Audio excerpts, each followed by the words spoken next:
It's 5 o'clock, so we have another large agenda. So let's get started. And do we have Dee? Dee, are you here? I'm here. Can you hear me? Yeah, go ahead and do the roll, please. Okay. Lee Sandwise, Here. Chris Durbaum, John Saunders, Here. Doug Bruce, Here. Sam DeSaller, Here. Elizabeth Mitchell, You broke up. Who was that? Elizabeth Mitchell,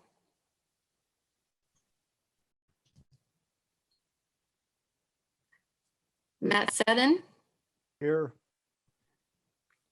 Bernard Cross, Here. Jeff Golden, Here. Duncan Campbell, Eric Ritchie. Here. Here. Okay. Gotcha. Eric Ritchie, Jenny Southern. I think Duncan's here. Did you get that? I got Duncan. Okay. I thought I saw Jenny. Yeah, I'm here. Oh, Sorry. okay. Great. Full house tonight. So, just like last week, we have a very full agenda. And I'm going to ask you to make your comments brief and limit your advice, please. So in respect of all of the people that are here, not just the commissioners. A lot of people will be waiting to get to their COAs. So let's move forward. So that you have a copy of your minutes, of last week's minutes. Anybody have anything to add or any discussion around the minutes? I have two corrections. Go for it, Sam. One is COA 21-51. I said the rail may not be required by code, and if so, the petitioner doesn't need to return. And on COA 21-59, I voted to abstain and I didn't vote to approve. Did you get those, Dee? Adam. Anybody else? Okay, I need a motion. I'll move to approve with those corrections. Second. That was Doug. Go ahead, Dee. Lee Sandwise, Yes. John Saunders, Abstain. Doug Bruce, Yes. Sam DeSaller, Yes. Matt Seddon,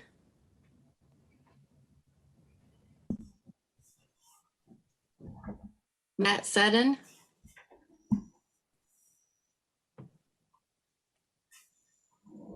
Can't hear you, Matt. Yes, yes, yes. Thank you. You're really soft. Oh, okay, sorry. I've joined the meeting and I'll vote yes. Chris votes yes. Yes, he does. Bernard Cross, Yes. Jeff Golden. Yes. Motion carries.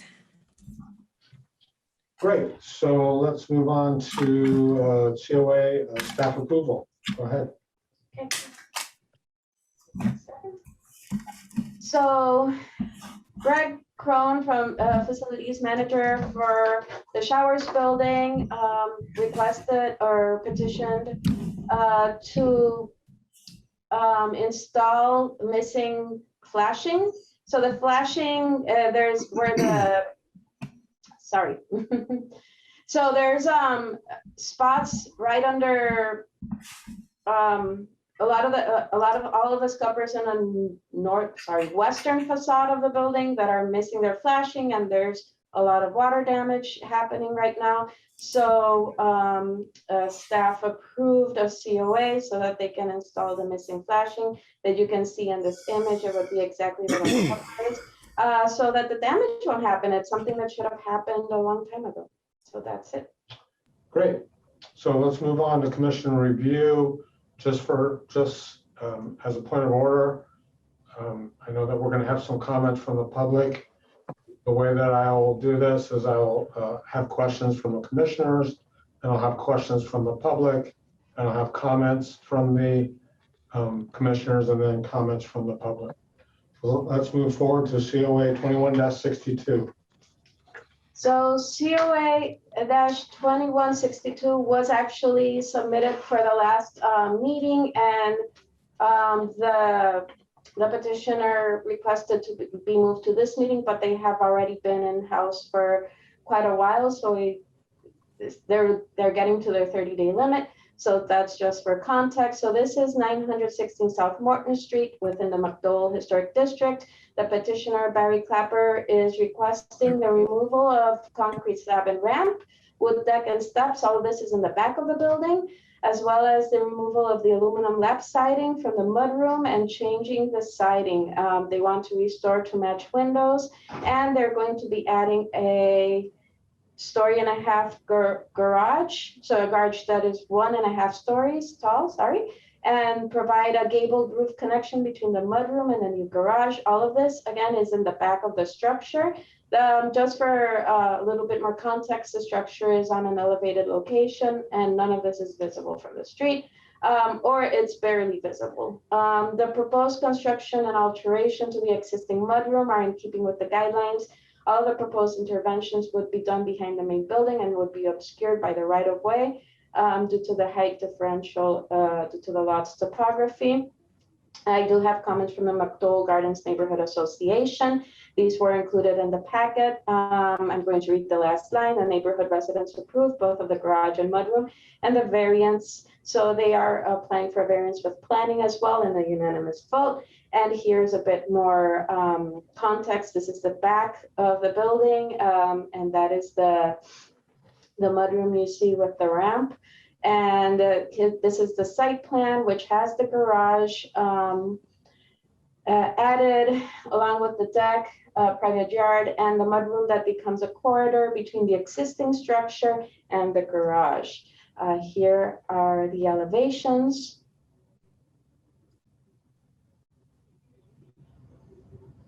And I believe that is it for this. Okay, Barry, are you here? I am. Barry Anything to Clapper. add? Yeah, just very briefly, in terms of so Barry Clapper from Spring Point Architects and Wayne and Dee Dee Pool are here as well, the owners. I just wanted to say in terms of the location of the garage, this property is comprised of 2 parcels. The existing house sits along the middle property line, or the former property line. The owner would like to create a separate lot to the south, which would meet the current zoning width and size. That's something they plan to do in the future. And then there is an addition to the north of the house planned for the future as well. So that is why the garage is located exactly behind the house. And the other thing I just wanted to bring to your attention is that the house or this lot is zoned MM, which is mixed medium commercial. And because it is, any accessory structure can only be a maximum of 15% of the primary structure. So we are having to physically connect the garage so that it is considered an addition. So that was just another little point I wanted to make. And then we're happy to answer any questions. Great, thank you. So Commissioner questions? Lee, do you have any? No, I don't. John? No questions. Doug? No questions. Sam? What portion of this application will require a variance? So it's a rear yard setback variance. Because we're in the MM zone, it's 7 feet right now.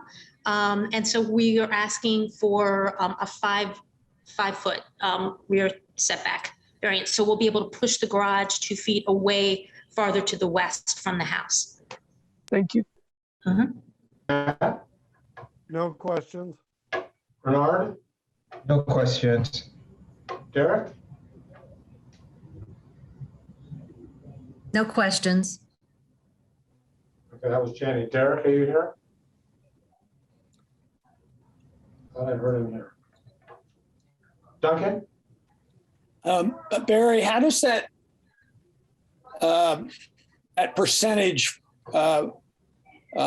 gross percentage for additions work? Once they put the garage on and then they want to add to the north, is that cumulative or do they get to start over with the next addition? So as long as it's physically attached to the house, you are allowed to increase the use. So the owners, until this property was rezoned last spring with the adoption of the new map. So the previous zoning did not allow any residential use. So this was this was an existing. Pre-existing. So they had to wait until the new zoning, which does allow for single family residents. And so they are allowed to increase the size of the house in the future. So there will be no impact, is an answer to your question. Yeah. So I guess I misunderstood, but you said that you were in that zone, you were only allowed to do a 50% increase. 15% area increase? For an accessory structure. So we could not have had a freestanding 2-car garage. I see, not for an addition. Okay. No. Thank you. That clears it up. Thank you. Chris? Yeah, what is the dimension of the siding, the lap of your lap siding? It's about 4, Chris. The existing siding, which is inside the porch on the rear, the original west face of the house, Right. is the exposure is about 4.5. That's beautiful. Thank Yeah, you. so we're going to try and do that. Okay, any questions from the public? Go ahead, Elizabeth. Yes, this is Elizabeth Cox Ash from the Neighborhood Association. Both of the pools came to our last neighborhood meeting to explain what they were wanting to do, which was the garage and then the use of the garage. And then there was some fencing that was to be allowed on there. And they also explained the issue of the variance that they were also needing. The materials and what they're wanting to do to the rear of the structure is appropriate, and the materials are appropriate. And so the neighborhood went ahead and put it up to a vote, and it was approved 100%. And it helped that they were actually there to explain what was to be done. We also went ahead and approved of the variance as well. Now, somebody is supposed to be there for the variance meeting, but if worse comes to worse, Barry, you can use that as the neighborhood approving of it as well. So that's all I have to say. We don't have a question. No, just the Okay. report. Great, thank you. Any other questions from the public? Commissioner comments, Lee? No, no, actually, it looks great. I think it's terrific. John? I agree with Lee on this. I think it'll make a nice addition to that area. Doug? No, I think it's perfect. I think it's fine. Sam? I would support this as well as the variance application. Matt? I think it's well done. I would support it. Still need to work on your volume, Matt. Bernard? No comment. Derek, are you here? I don't know why I thought he was. Duncan? No comments. I support it. Jenny? I support it and the variance both. It would be nice if we sent a little note along to the BZA that we are also in support of it along with the neighborhood. Chris? Yeah, I support it, and I think we should put that in our motion that we approve the variance, and we even condition approval based, well, we don't want to mess things up, but that we support the variance should be in the motion. I also support this. Okay, we need a motion. Chris, if you want to do that. Move to approve COA 2162 with the note that the commission strongly supports the approval of a variance for this project. Second. Dee? Lee Sandwise, Yes. Chris Sturbaum, Yes. John Saunders, Yes. Doug Bruce, Yes. Sam DeSalle, Yes. Matt Seddon, Yes. Bernard Cross, Yes. Jeff Golden. Yes. Motion carries. Thanks for your help, Barry. Thank you very much, everyone. Thank Okay, you. let's move on to COA 21-61. Go ahead. Okay, so this COA 21-61 is also, just to preface, a proposal that is carrying from the last meeting, so they're also reaching their 30-day limit. So 208 East 16th Street is in the Garden Hills Historic District. The petitioner, Lisa Freeman, is petitioning for the addition of a second floor, retaining wall, 6 parking spaces, and to replace all windows and siding, remove yard sidewalk, and yeah, that's basically about it. So it's a pretty substantial change to the building. And the staff comments the following: the original structure already breaks with the street patterning. Most of the buildings are much closer to the front. It is considered contributing as of now, although it has gone through alterations. Implementing these changes that are being proposed would most likely change the category from contributing to non-contributing because the changes are so substantial. However, taking all of this into consideration, and parking should be behind the structure, but the structure is abutting the back of the property. Therefore, there is no space for parking behind the property. The staff is recommending approval for 2161, but it did take into consideration all of these aspects and needed information, which was supplied by the petitioner. So this is the location of the house within the property. Let me see, the print of the existing building, and then the addition, it does grow. This is all the proposed area, upper level and the main floor. And these are the 4 elevations. So looking at the front facade, as staff, I was considering the idea of a window where the porch is. However, looking at the plan, that's exactly where the stairway up to go upstairs is located, the staircase. And if it just would be too clunky unless they do a design alterations to the interior. And here's a street elevation. It is not to scale. I believe this is all the information we have as of now. I had them contact the Garden Hills Neighborhood Association. If any of them are here, let us know. But yeah, that's. Garden Hill is here. Excellent. Okay, I'll get to you. Okay, and that is it for us. Okay, Lisa, do you have anything to add? I do have a 3D render of the house, if that would help. I could share my screen as well. It shows a little more detail of the porch. Yeah, that would help. Okay. Yeah, give me 1 second. Sure. Let me find you and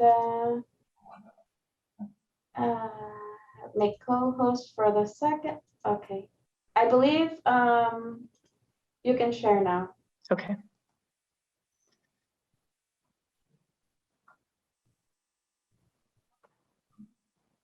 Okay, so this just shows a little, I think, better rendering of the porch. So the half story here would cover the porch. And then we would kind of maintain the existing walkway down to the driveway on this side, but this kind of shows you this better view of the porch here. And again, the half story doesn't go all the way back, but just the front section. Another thing to point out, the current house, so that front end of the house, that was a porch that was infilled, I don't know, probably in the late 60s. But it's a low sloped roof, so it doesn't really allow for adequate draining for snow and ice. So to gable, well, again, it just, better benefit to the overall roof line and such. And Noah, if you're on the call, if there's anything that you would like to add, please feel free to jump in. I am, this is Noah Rogers. I am on the call, obviously. We have also reached out to city planning about the parking situation. I've emailed Eric Grulich the plans, and Lisa has been emailing with someone as well. We haven't really gotten a response much as far as the parking is concerned yet, but if anybody has any input on something we could add aesthetically to help bring a little more of that era into the home, I'd be more than happy to do such. So I'll just answer any questions anyone has. Great, thank you. So let's go to commissioner questions. Lee? No, I don't have any. John? What's this area zoned as? It's changed to mixed use student housing. Thank you. Doug? No questions. Sam? No question. Matt? No questions. Bernard? No questions. Derek? Oh, I decided Derek wasn't here. Duncan? Duncan, you have anything?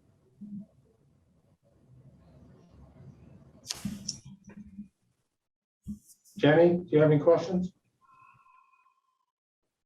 I do have a question. Yeah, go ahead, Duncan, sorry. Sorry, I was muted. I didn't see any detail specification about any of the materials for this building. I didn't, if it, maybe I missed it in the presentation, but I normally especially with this radical a makeover, we want to know what kind of windows they are and doors and color and siding and. Yeah, we did include that in the packet. So we're looking to do vinyl siding, certainteed mainstream vinyl siding 4-inch lap, aluminum soffit. On the, let me see here, the windows, we have a midway double hung vinyl window. There wouldn't be any grids in the window. Probably a black color. What else we're looking to do? Owens Corning duration asphalt shingles. Yeah. Noah, anything I'm missing here? That would pretty much cover the majority of it. I mean, the porch isn't getting anything very special. We would probably, I didn't plan on using any wood on the porch. It would probably more of a white painted wrapped post and just your standard gray concrete. We would, I know it doesn't show much detail on this 3D rendering, but there would be a white band that would also separate the two levels. Here. Yeah, like here. Yeah, at the top. And we were thinking about doing vinyl shakes in the gable as well. I don't know why that didn't get included, but on the render, if you look at the site plan, I think that shows that detail a little better. And again, if an 8-inch lap would look a little nicer, or you know, to match the surrounding houses, we're pretty flexible.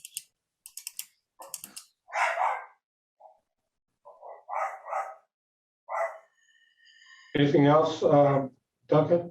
Well, I I don't want to be a troublemaker, but I mean, to hold people to what our agreements are, usually that stuff is specified. It's not up to us to say what the lap siding is. Right. Usually, It's in the packet, Duncan. It's in the original packet. Okay, The so- manufacturer specifications were included in the packet. So the original. Duncan, the whole packet isn't in our presentation because it was so big. So Yeah, I we have don't the think- representation of okay, the packet that shows up on the screen. okay. Now I guess I missed it. I read the packet 3 times because it kept getting amended. But I just want to know that we're going to hold them to whatever is in the packet and it's not like up to us. And there's no. What's in the last week's packet? If that's okay with you guys, then okay. I'm just advising that we usually ask for a lot of specificity about what this is going to look like. Those details should be in the packet. If we miss something, I'd be happy to amend it. That's all. Jenny? Yeah, I'm really bothered by this project because I realize it's not a particularly attractive house, but and probably what the new thing might look better according to most people. I don't know, but I'm not sure why we're going from, I wouldn't recognize this house at all when they're done with it. So if it is, it's in a historic district and it is considered contributing. So, for what they're doing, they might as well tear the house down and start over. There is nothing there that looks anything like the original house. I would say, yes, there's been a couple additions, throughout the years, and there really isn't any, I would contend, historic significance. The garage has been added on this area. The front of the house was a porch at one time that was infilled. You can see there's windows on the, exterior and the front, which are not historic. Well, what I was thinking of when I'm asking these questions is why they don't just tear it down and rebuild it farther forward and put the parking behind it. Because there's nothing I think is weird in a historic district or clashing more than having a parking lot in the front yard. It would be diagonal parking on the side. And that was a consideration as well. Do we just demo the existing house? Yeah, we chose to go this route just for, we had a structural engineer come out and inspect the foundation. Everything is sufficient to support another structure with some added beams. And the cost is dramatic comparing the two from new construction to adding on, which is why we went this route. Okay, thank you. You're welcome. Chris? Yeah. Is this comment period, question period? No, it's questions. Okay, is that the best you can do on the front porch is my first question, and followed up, the closest to the street is the complete blank wall.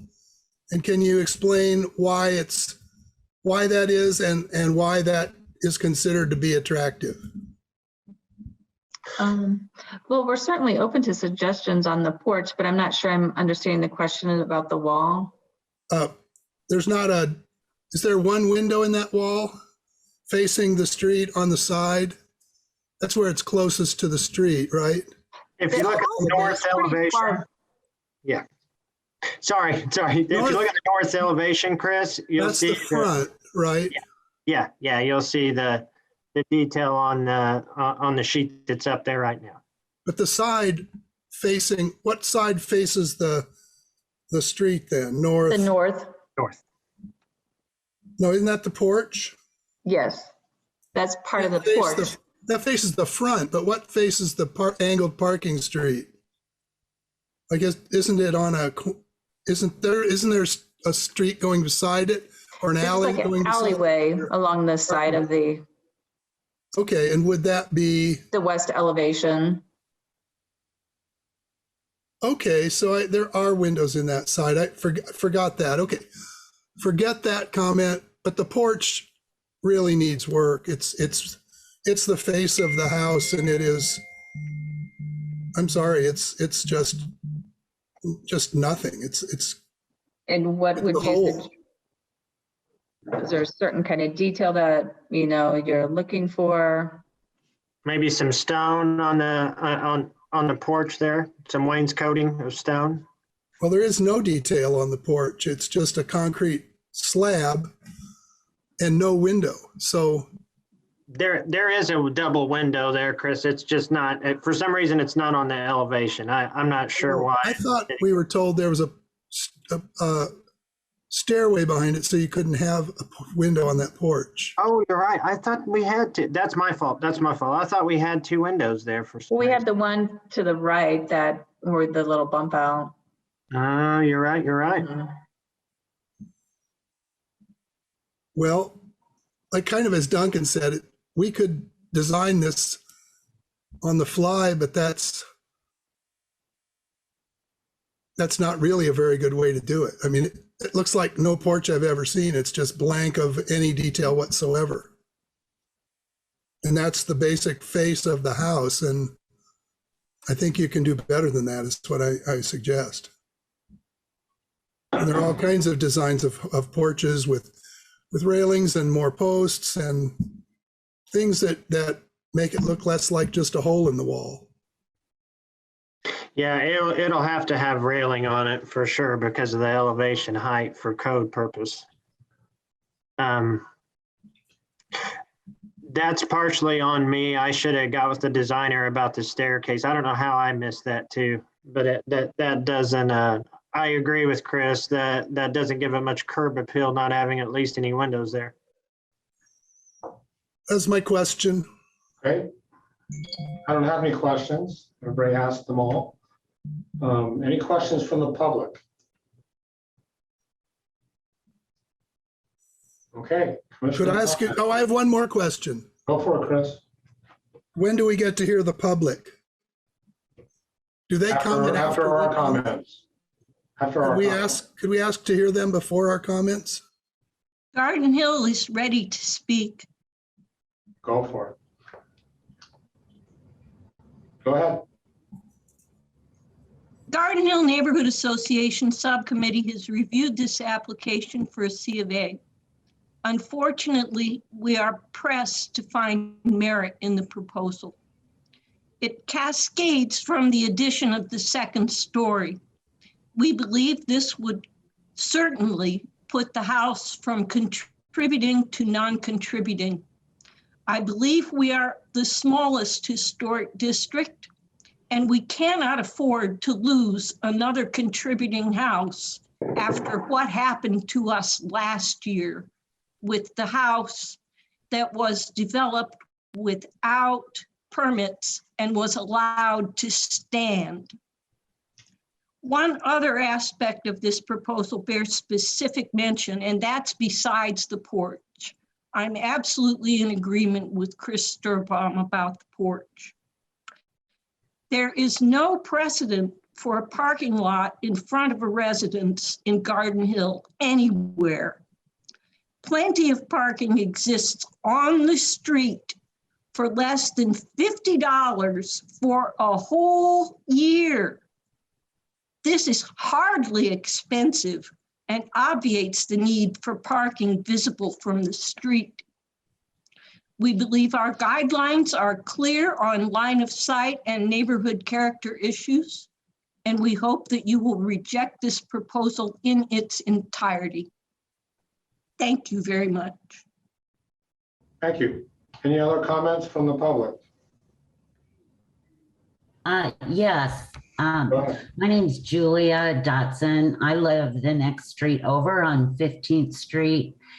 And I am wondering if you ever show in the picture that is up, do you ever show, I'm wondering about the height of the building and how that looks next to the buildings on either side and around it. And I'm wondering if there's the possibility of us seeing a picture of that. Thank you. I can pull up Google Maps. Yeah, Google Maps. Give me 1 second and I shall pull that up for you.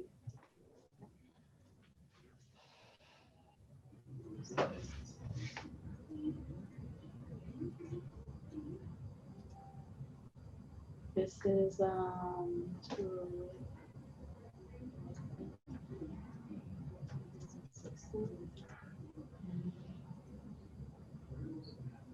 give me 1 second and I will have it.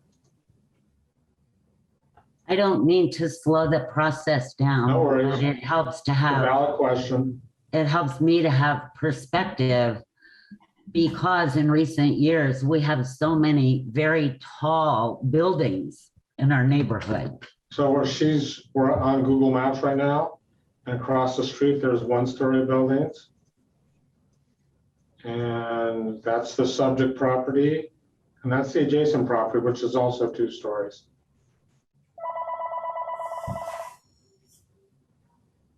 That's actually a story and a half. Okay. Let's see what we have here. And then, can't really tell. Most of them are 1 story. Yeah, across the street, they're definitely 1 stories. 1 story. Sorry if anybody's getting dizzy. I'm trying to be gentle with the mouse. Here we go. But there is, One, yeah. yeah. But the 2 adjacent properties Where are we? I'm lost. are on 16th now. Yes. 16. Where is the property? Where is it? It's on up the hill. Okay.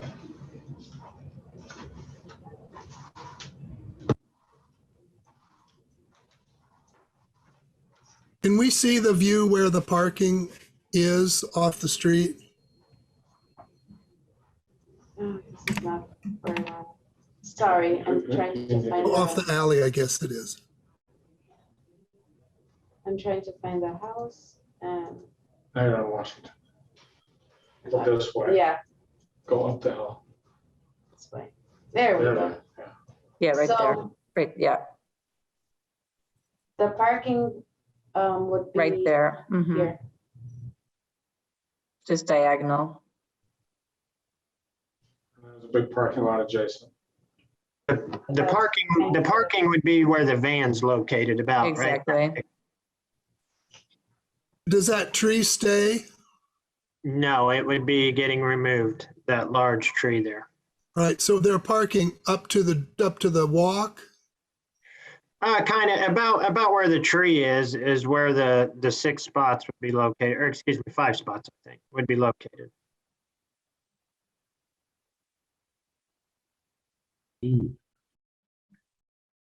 Any other questions from the public? Or comments? Thank you. Do we just ask a question? I live a few blocks away from that. Do I just Yeah, ask? go ahead. Is parking, creating a parking lot in an alleyway, is that approved zoning? Like can any alleyway become a multiple car parking lot for the home next to? That's beyond our scope. That would be a zoning issue. I mean, because I don't live in that, I live in the near west side, but to put in 6-car parking, which I assume this is going to be a multi-unit home for rentals for students, I would be shocked if that's an appropriate use of a public alleyway to set up private parking for a home on an alley, but that's just my. Right, that's a zoning issue. Is there anybody here from zoning? I can jump in. This is Keegan Gould, zoning and long range. Yeah, go ahead, Keegan. Sure. So a public alleyway cannot be used for parking. You can have a driveway come off of an alleyway, but you cannot park in the public right of way. Like you can't obstruct the right of way. Right, but you can have a parking area off the alley? You could, yes. Okay. Like what they're showing, is that going to be legal? Let me see. I'm sorry, I'm not super familiar with this. Right there, yeah. Oh, sorry. So is it a real platted, so the alley is to the, I guess, left of the dotted line. And the parking is going to be on the far side of the site. So it looks like it's not in the alley. Just one moment.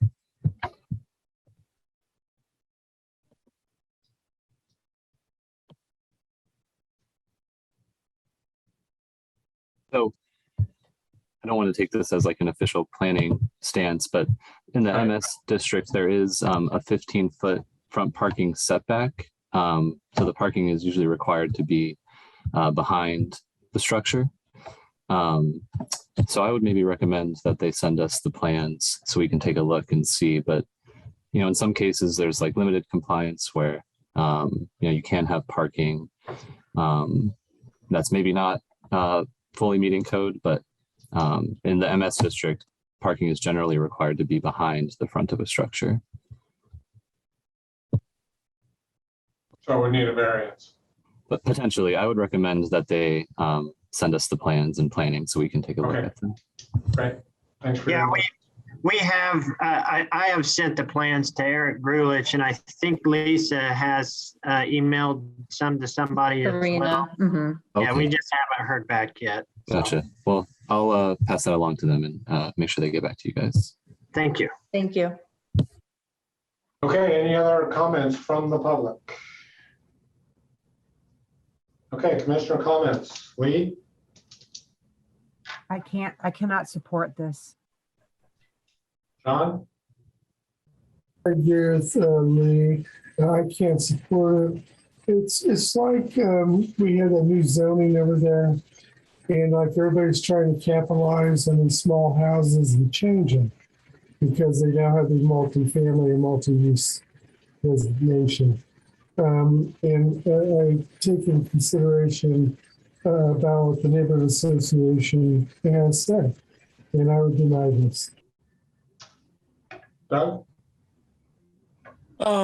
Yeah, you know, I was kind of on the fence about this at the last meeting. As we discussed it, I kind of like it setting back from the street. But I think I agree with some of what Duncan is saying too. You know, seeing a little more on the porch. I don't know, you know, seeing the pictures, I think seeing the up and down the street on the map view of the houses all being mostly single family or single story. The other part I think that I'm also on the fence about though is that we see plenty of contributing homes. The contributing homes are set up, you know, where they don't stand necessarily by themselves as a historic property, but as a collection. And I think the streets here at least show the street view that we've still got quite a few of what I would say contributing homes here. But we've had plenty of contributing homes that we have allowed to have a demo permit to release on as well. So I'm still on the fence on that. I know the materials were in the packet. I don't know if there's enough porch material or detail. We are up against the clock on this one, right? Yes. This is okay. And I will, just a response to your comment, Doug, is that most of the contributing that we've let go have been tunneled away, not in historic districts. Yeah, I know. I realize that too. Yeah, that's all I've got. Sam? I want to first applaud the petitioner. I think my biggest problem last time around was it was unclear what they were actually doing. So this proposal is very clear. Having said that, I find it very clear that a lot of what they're doing is in direct contravention to both the letter and the spirit of the design guidelines. And given that the neighborhood has voiced serious opposition to this, I will not support this. Matt? I agree with what Sam just said in regard to the design guidelines. And I also would not want to override the neighborhood association's impassioned argument, which I thought was valid. So I would not support this. Bernard?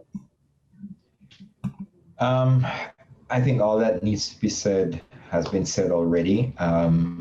Sam laid out a very clear case, which I support. And as it stands right now, I don't think I can support this application either. Okay.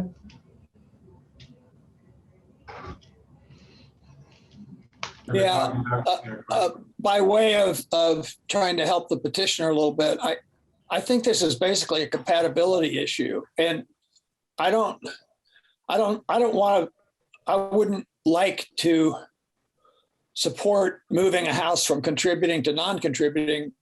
That's one issue, but it seems to me that this house could be remodeled to achieve some of the goals, at least, of the petitioner in just a much more sensitive way to be compatible with the neighborhood around it. I mean, there are plenty of really good examples of compatibility next door and across the street, and it wouldn't take that much ingenuity to sort of respond to them if they wanted to expand this house and make it larger or make it more accommodating in some way. I think that it could be done, but I don't believe this design does it, as most people have expressed. And also, I'm concerned about taking out those big trees. There's a huge pair of companion trees there. I hate to see one lost because somebody wants to park a car. That's not a good enough reason. And we haven't even talked about the retaining wall. I remembered during the discussion that one of my responses was about materials was that I just didn't have any sense at all about how that was going to look. There's no design for it that I can tell, and even some of the materials suggested say things like asphalt shingles, but they don't say color and they don't say pattern, and so I renew my comment that I don't think we're seeing enough, but I also think that not enough effort has been made to meet the compatibility requirement of the ordinance. And that's grounds for refusing it and encouraging them to come back with a better design. Jenny? Well, I don't think we should ever approve anything that contributing to completely non-contributing. Even though I'm a non-voting member, it just does not seem like the right thing to do. So I think I made my comments pretty clear before, but that's what I think. Chris? Yeah, this is really a conflict of needs and wants and objectives, and the picture that really hasn't been shown is the picture with the 5 cars and the gravel. That is a not even non-contributing. It's actually a negative, and that front lot is actually historic. It's a big green lot with big trees and a long walk,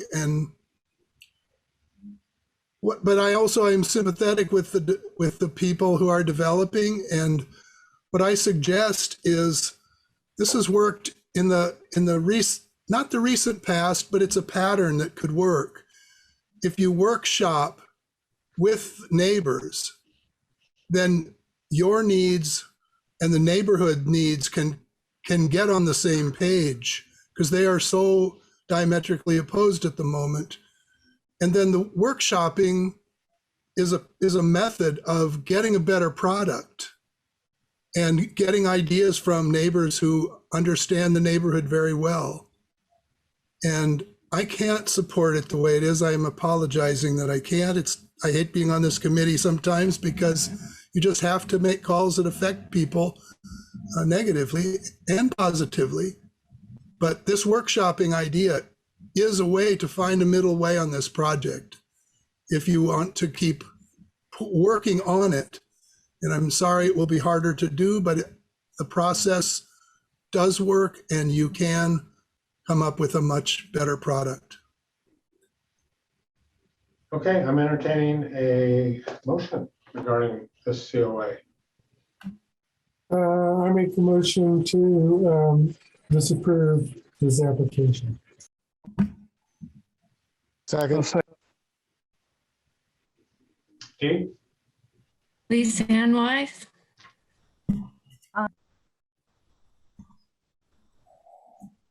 please repeat the motion? I did, To deny.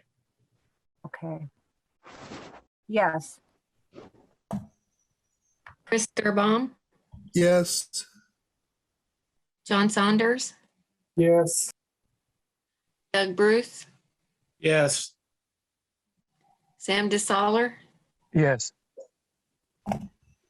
Matt Seddon, Yes. Bernard Cross, Yes. Jeff Golden. Yes. Motion Motion carried. is denied.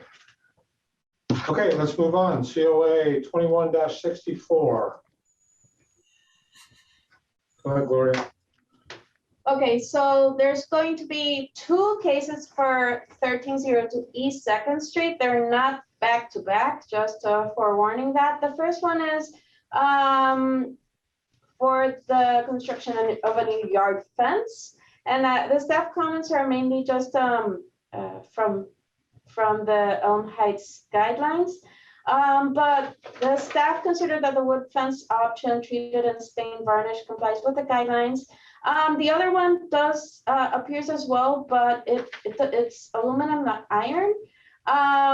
This would be the location for the fence. It would be towards Highland Street, very visible.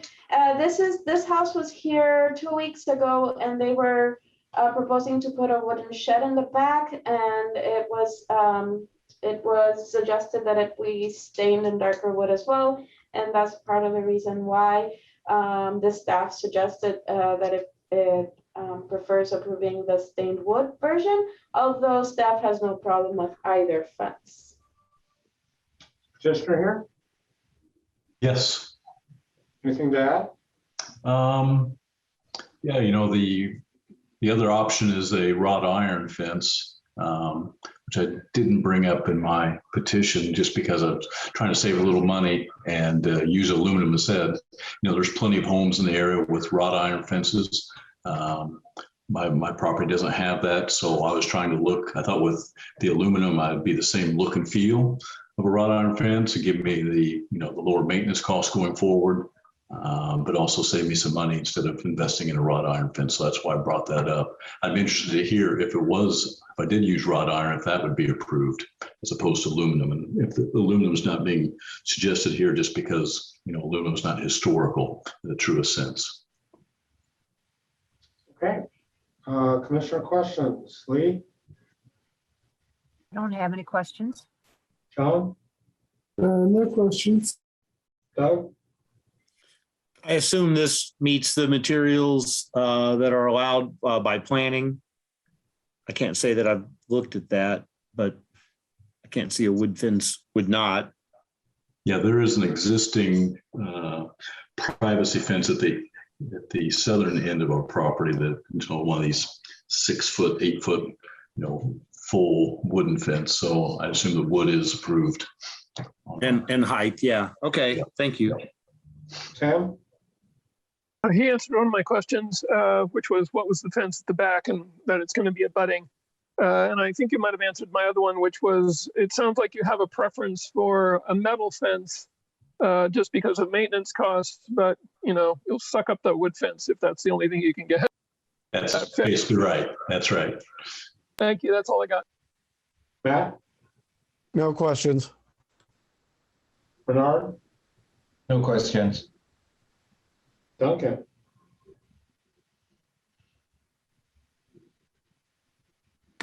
No questions. Jenny? Yeah, I was wondering where the fence would go. I think the evergreens there are gone now, but That's there's correct. a large tree, I think approximately where the fence is going. You're right. There's a large walnut tree along Highland as well. So this fence would be between the tree and the street. Okay, so that you won't be removing the big tree. Absolutely not. We love that big tree. Okay, that was my question. Chris? Could we see a picture of those fences again, please? So that could be gotten in aluminum, the black, oh, that is black aluminum. Okay. Yeah, The staff suggestion that aluminum wouldn't be approved. So that's why I was asking the question, if it was iron, would that make a difference? I would ask a question, why aluminum might not be approved. You have to get up and scratch it to know whether it's aluminum or iron. So would I ask staff about that? It's Yes, in the that has no guidelines, Chris. No aluminum? Well, if you look at section 3.3 of the guidelines for walls and fences, it says for new fences, use historically appropriate materials depending on the type and style of architecture, may include iron, stone, brick, or wood. So I think there's a little bit of leeway there. So I'd be curious to see what the neighborhood design committee has to say about it. Right, whether they distinguish between an iron fence or an aluminum fence that looks like an iron fence, right?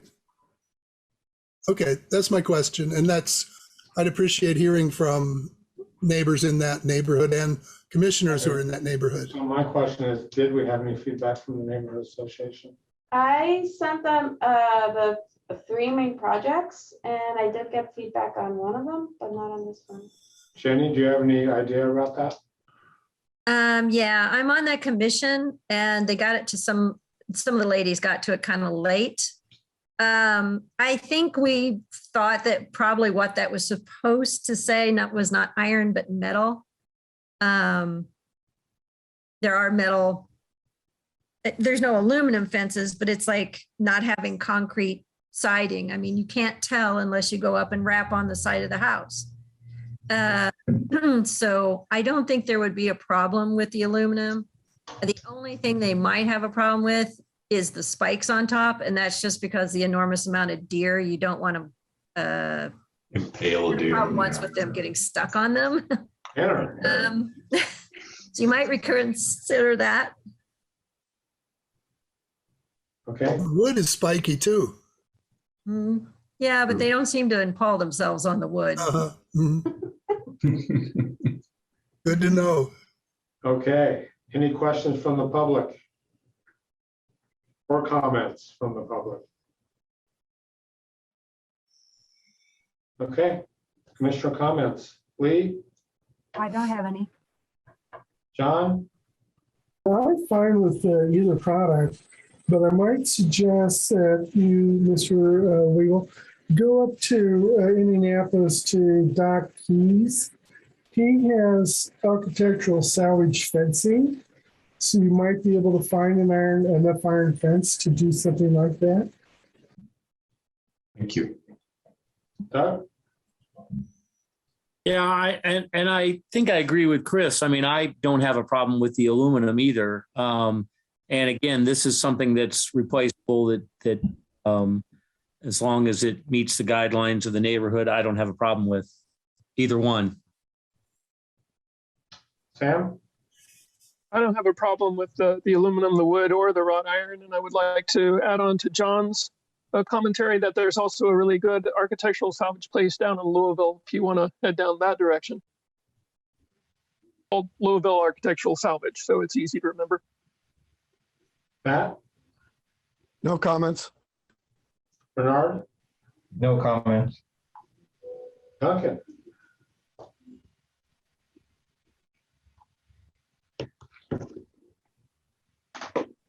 Anything to add, Duncan? I actually prefer the metal fence. And the reason is that I find them more transparent. And I like to be able to see through these yards, even though people want a certain amount of privacy for animals and even for gathering. Traditionally, these yards weren't enclosed. They were open to the neighborhood. And these metal fences are very unobtrusive in that regard. And I think they're more elegant, frankly, even if they're aluminum. And I have bought salvage iron fence before, and I spent an inordinate amount of time getting it presentable. Basically had to completely blast all the paint off of it, remove all the rust, treat it with a special solution. And I painted it about every other year for 10 years, and then I pulled it out and threw it away. So I say go with the aluminum one. Thank you. They look exactly the same. Jenny, go ahead. No, that's fine. I already made my comments. Okay. Chris? I agree with Duncan that I think the metal fence, aluminum fence would look more appropriate here even, and I would support that. I also agree with that point. Okay, need a motion. I'll move to approve COA 21-64 with either metal or wood or even cast iron, with the preference of either of the two metals. May we make an amendment to not prefer the wood? Sure. That's my amendment. I'd like that. I second. Go ahead, Dee. Lee Sandwise, Yes. Chris Sturbaum, Yes. John Saunders, Yes. Doug Bruce, Yes. Sam DeSaller, Yes. Matt Seddon, Yes. Bernard Cross, Yes. Jeff Golden. Yes. Motion carries. Great, thank you. So let's move on to COA 21-65. That's 914 West Kirkwood Avenue. So 914 West Kirkwood Avenue is located in the near West Side Conservation District. The petitioner is Paul Pruitt. He is requesting for the demolition of a non-contributing structure and a new construction for townhouses on a very narrow lot. Staff comments, the setbacks, porch, and height are in keeping with the scale of the near West Side Conservation District's commercial corridor. The metal material is done in reference to the neighboring farm stop. Staff recommends approval of COA 2165. I was contacted by Eric from Planning Coolidge that Planning hadn't seen the plans for this before, and there are issues with the parking on their end. Maybe someone from planning can comment once they see the plans and everything. The neighborhood also sent pointed comments. The committee unanimously opposes granting a certificate of appropriateness for this project. I'm not going to read the entire thing, but if a community member wants to read it and comment it, they will have their opportunity to. But the community has extreme concerns with the materials that are being used, with the roof shape, with the side entrances. Let me see. Yeah, and with the basically and the size, the massing of the structure, and I believe there might be some additional issues, so that the neighborhood associations construction subcommittee unanimously opposes the project. So for more context, this is the site. The existing structure is very close to an existing house right on the neighboring lot. So this is a structure that would be demolished. And so from our context, here's the farm stop. And this is the massing and plan. I can zoom in a little bit if that helps. So this is what is grayed in is the massing of the proposed structure. And here are the front and one of the side elevations. So the front elevation has a porch. The side elevations have, the townhouses behind the front entrance also have entrances to the side.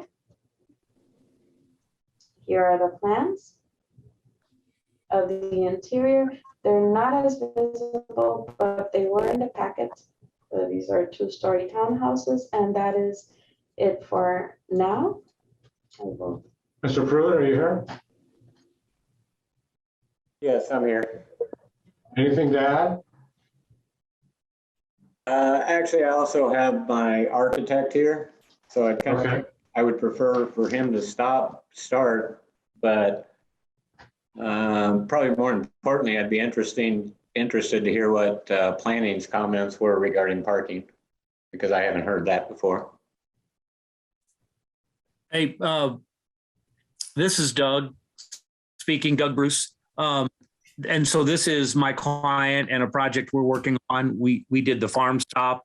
I know we've got some kind of particular rules. I thought I could make some comments and then I'll leave the meeting and then I'll be invited back whenever. Yeah.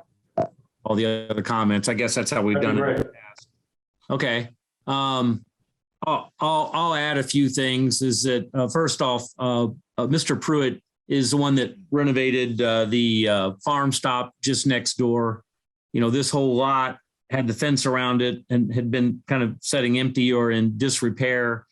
And he's renovated it. He also renovated the old Ladyman's. He renovated the building there at 108 West 6th Street near the courthouse square. So they've, you know, he's a local guy that's done a lot of different buildings around town. This is a particular site.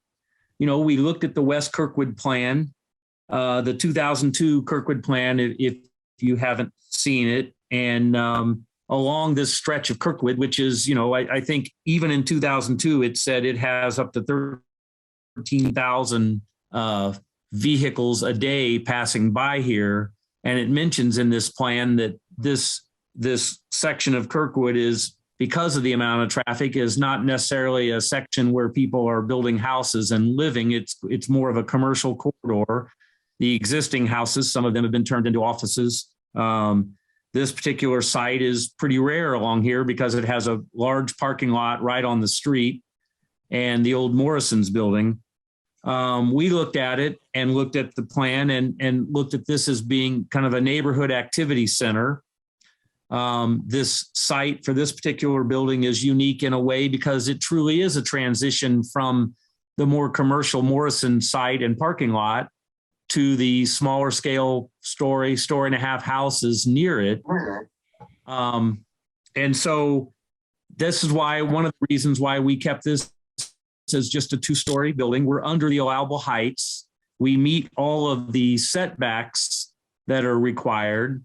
And because we're unique, what we did was, it's a narrow site. So we've added a porch to the front, and and Paul, I'll say we, but Paul, my client, has decided to spend quite a bit more money and face this with brick where the public will see it along the street, to add a more timeless type of material, a more commercial type of material.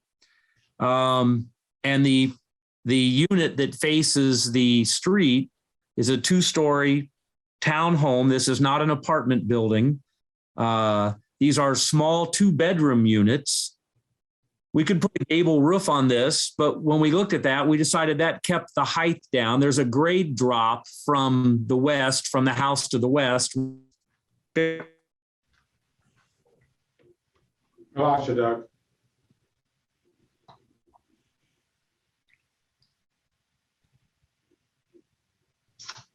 Okay, well, hopefully Doug comes back. If you can hear me, Doug, I want you to stick around for questions, please. And Doug, are you there? Okay. All right, I think you made most of his points. So any questions, Lee? No, I don't have any. John?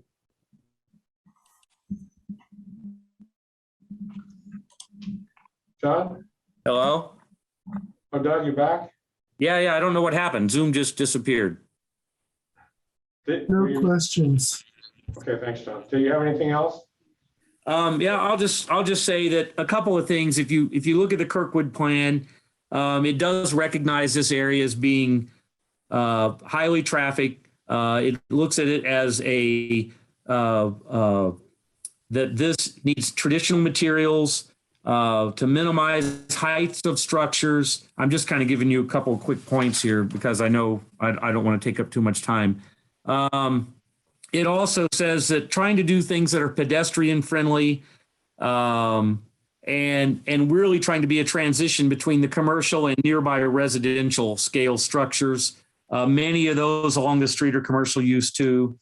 And we just felt like that a townhome in a low density type of structure. These are, like I said, 4 2-bedroom units, appropriate right next to this commercial parking lot and this commercial structure. And with that, I'll hang out for questions. I'll leave after that and after Paul speaks. Great, thanks, Doug. All right. Sam?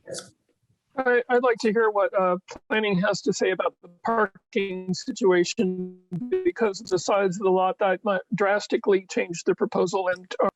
And if they're not ready to comment on that at this point, I might suggest we table it until they are. Sure, I can address that. So when we were looking at it earlier today, the issue is how we define the use. So if we consider this to be a fourplex, because it's 4 units on a lot, it'll have to have a pitched roof per the architectural requirements of the UDO.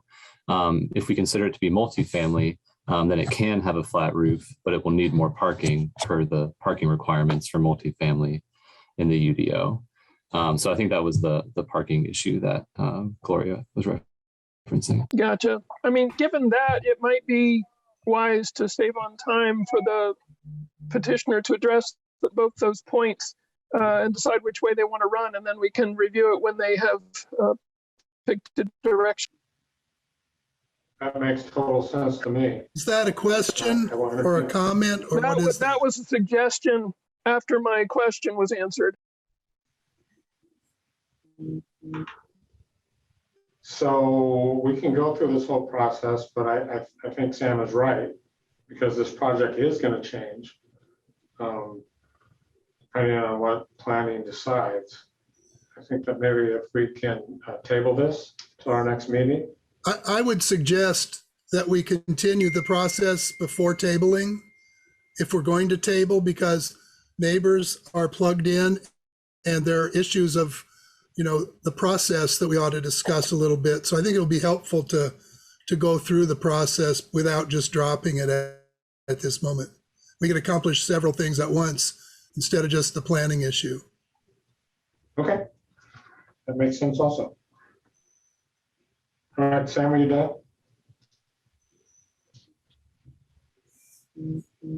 Matt? No questions. Bernard? No questions. Okay.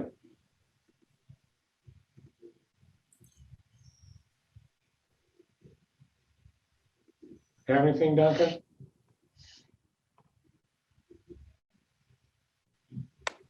No, I don't have any questions. Jenny? Yeah, I had a question. You said that can you move the slide back one so you can see both properties, both the store and there we go.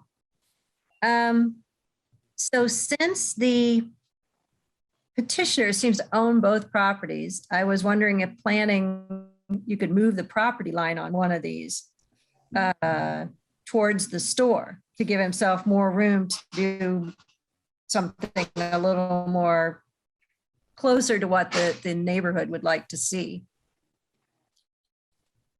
You understand what I'm saying? Yeah, that's a pretty, I don't know, Keegan, can you respond to that? Sure, it sounds like to do something like that would require a lot line adjustment. Yes. Both of the lots would have to meet code. So we'd have to just take a look at it and see what they were proposing, but they would have to do a lot line adjustment for that. Mm-hmm. Yeah, I was thinking if they're going to talk to planning, since they own all the properties, that maybe there might be a little flex in there for them to work with it and get it away. If they really want to build something there, get it farther away from the house next door to it and closer to the store. Maybe it's a very close. All the parameters are very close, unless the people are going to park in the parking lot for the store next door anyway. It doesn't seem to have enough parking, even for downtown. But anyway, that was my question and comment. Thanks. Chris, questions? Yes. I want to ask, what was the process of communicating with the neighborhood, which has a design review committee? And if there wasn't a meeting with the neighborhood, I'd like to hear the thinking behind that. at least on my part, I communicated to both the petitioner and the neighborhood that told the petitioner to send them the information, and I also sent them the packet as much as I could. So question is for petitioner. Hi, Chris, it's Paul. I sent the package to the neighborhood association, to Mr. Gorfman, on 2 occasions actually, because we submitted this prior and then we made a few adjustments and resubmitted. So I sent it to him again when I sent it to the city, or sent it to Gloria, and offered to, address any questions, concerns they might have. And I didn't hear back from Peter. Instead, he chose to send his comments to you guys. So this is Peter Dorfman. I'm on the call. Could I address this? Yeah, can we just get through this last little bit and I'll get to you. Okay. Thank you. Okay, thank you. That was my question. Okay, I don't have any other questions, so I'm sorry, Peter. Go ahead. Okay. First of all, I'm Peter Dorfman. I know some of you, but just by way of introduction, I'm the president of the Neighborhood Association. I was on the guidelines committee that drew up our neighborhood guidelines. I was on the committee that got the neighborhood designated as a conservation district. And the design review committee, which has just entered into its 2nd year of existence, I'm on that as well. So just to give you a little background on the communication process to answer Chris's question, on September 2nd, I got an email from Paul Pruitt, including the packet for the original application. I passed that on to the other members of the design review committee. I also contacted Gloria and indicated to her that the application was in material conflict with our guidelines.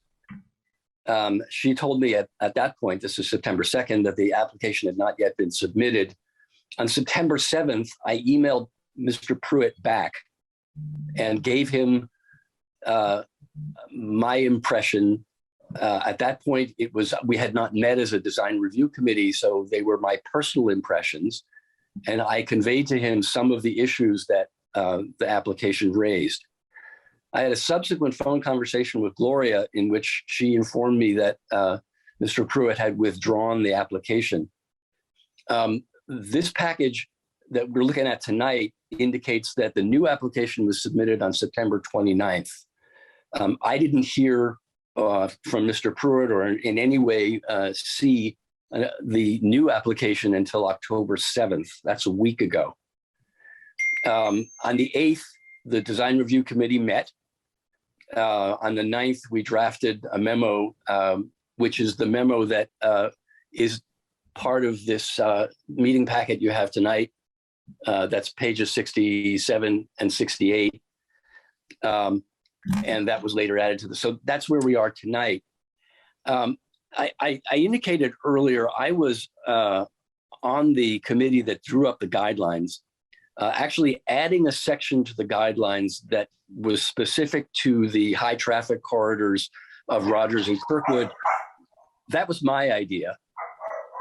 And we added it because we recognized that those were high traffic areas where the zoning was there were multiple types of zoning along those stretches. We expected, we fully expected to hear that there would be denser housing proposed along that stretch. Actually, we were delighted to hear that the Morrison's building was going to survive. We fully expected that to be denser housing. We're not against denser housing on Kirkwood. However, I have big issues with the use of the farm stop building as the context for this development. The farm stop building is irrelevant. The context for this building along the 900 block of West Kirkwood is made up primarily of little one-story houses, most of which are listed as contributing. They're in the vernacular style that is typical for the near West Side and Prospect Hill. That's the context we're talking about.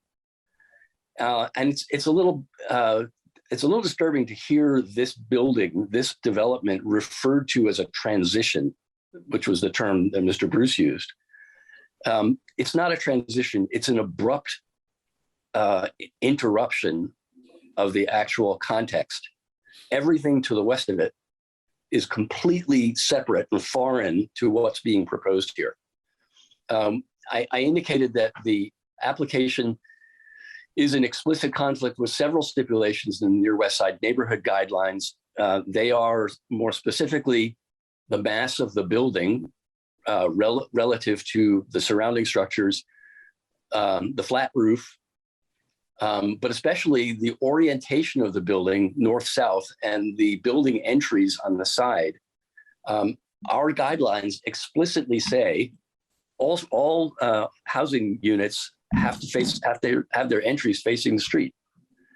So it directly contradicts our guidelines in 4 different places at least.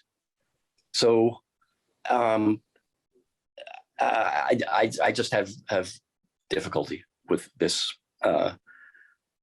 project. Okay, thank you. Any other public comment? There, Bill Bowles has his hand up. Bill, go ahead. Did you say Bill Bowles? I couldn't really hear that. Yeah, go ahead. Yeah, I also was on the design review committee and was on the committee that drafted the guidelines.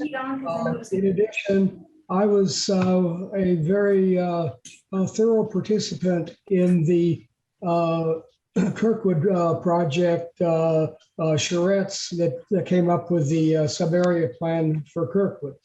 And I think I may have been president of the neighborhood association at that time, but anyway, I was very active in that.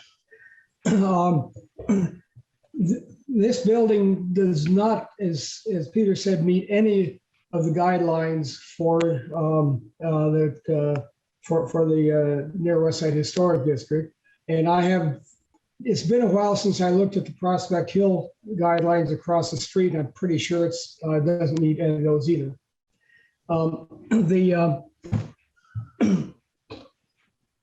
And I do not have a copy of the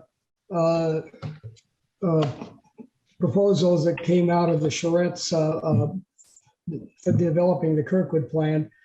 However, I am absolutely certain that this does not in any way meet those guidelines that came up for that. We did anticipate commercial use for that, and I think the architects who worked with that project, that charrette series of charrettes, actually came up with a design, elevations viewed from the street for what might possibly be there, replacing the old Morrison's building. I would not have been surprised if a series of actual townhouses was put across that entire property. But these are not townhouses that are being proposed. A townhouse is an individually owned structure entered from the public way, and it brings to mind the brownstones that are in certain urban areas that have an entry from the street, adjoining walls with other similar buildings, and a small backyard, private backyard. This proposal does not have any of those. This is not amenable to having individually owned units as in a townhouse. This is clearly an apartment building with access from a parking lot for 3/4 of the units, access from a parking lot that is owned by the developer. And we have seen nothing to show that there is any kind of easement or anything for the individual purchasers of these so-called townhouses. If they had come up with a proposal for a 1.5-story duplex with a pitched roof, we probably wouldn't be complaining, but this is not what they came up with. So the neighborhood committee very vigorously and unanimously opposes this project. Thank you. Any other comments from the public? Jenny Stevens has her hand up. Jenny, Stevens? Keep my comments brief. I'm also on the design review committee, and I'll just say that I echo what Peter said, and I'm speaking up just because I think it's important for you to know how many of us felt strongly enough to show up to the meeting and wait for this to be heard. So thank you very much. Anybody else? Could I make a comment? Yeah, of course. Yeah, thank you. Yeah, I live a block away. My name is Ann Connors. And I'll just start by saying, I think that the farm stop is fabulous. I shop there all the time and hang out and drink coffee. So it's not a criticism of the developer by any means. But I think that our committee, who is very serious about maintaining consistency with their guidelines, have explained it very clearly that this doesn't fit in with the neighborhood, and the issue of parking is also hasn't been addressed yet. But anyway, the neighborhood is very supportive of our design review committee's decision. Any other public comments? Right, Doug, can you step out? Will do. Thanks. Okay, commissioner comments. Lee? I don't have any. John? I'm not supportive of this. I agree with the neighborhood association.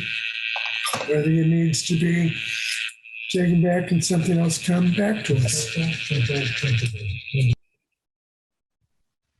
Sam? I won't have any comments until we hear back from planning, but generally I'm in favor of higher density housing, but in an historic district, you have to pay attention to the guidelines. Matt? The developer or the proponent is clearly a good actor who's done a lot of good stuff for the community. However, I agree with the community association that this and the design review committee that this doesn't meet the guidelines, and I would not support it. Duncan?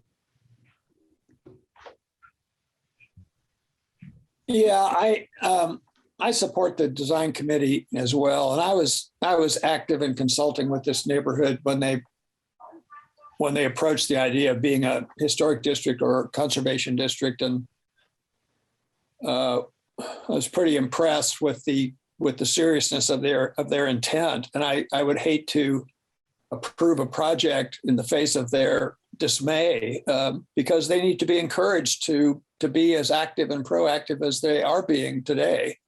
And I thought they rather eloquently explained their issues, and I agree with them. Jenny? No, I don't need any comments. Chris? Yeah, I would suggest this is another example of a process that could have worked out better.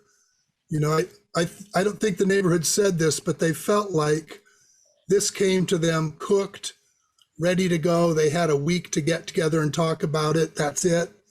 You know, so the first thing is to put your brakes on. But, you know, as I talked more to Mark Cornett, who did some of the design of West Kirkwood plan, and we heard the neighbors say they want density.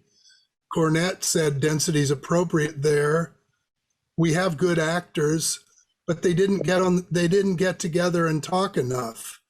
You know, the architect, this is a good plan, but there are problems. And I think we're in the process of talking about working out a process that it works together with the neighborhood and the developer, and they actually kind of can workshop these things that are tough. And that's something that Cornett did about, well, quite a long time ago for his the project on Dunn Street. That started out being a big we're going to do this. No, you can't.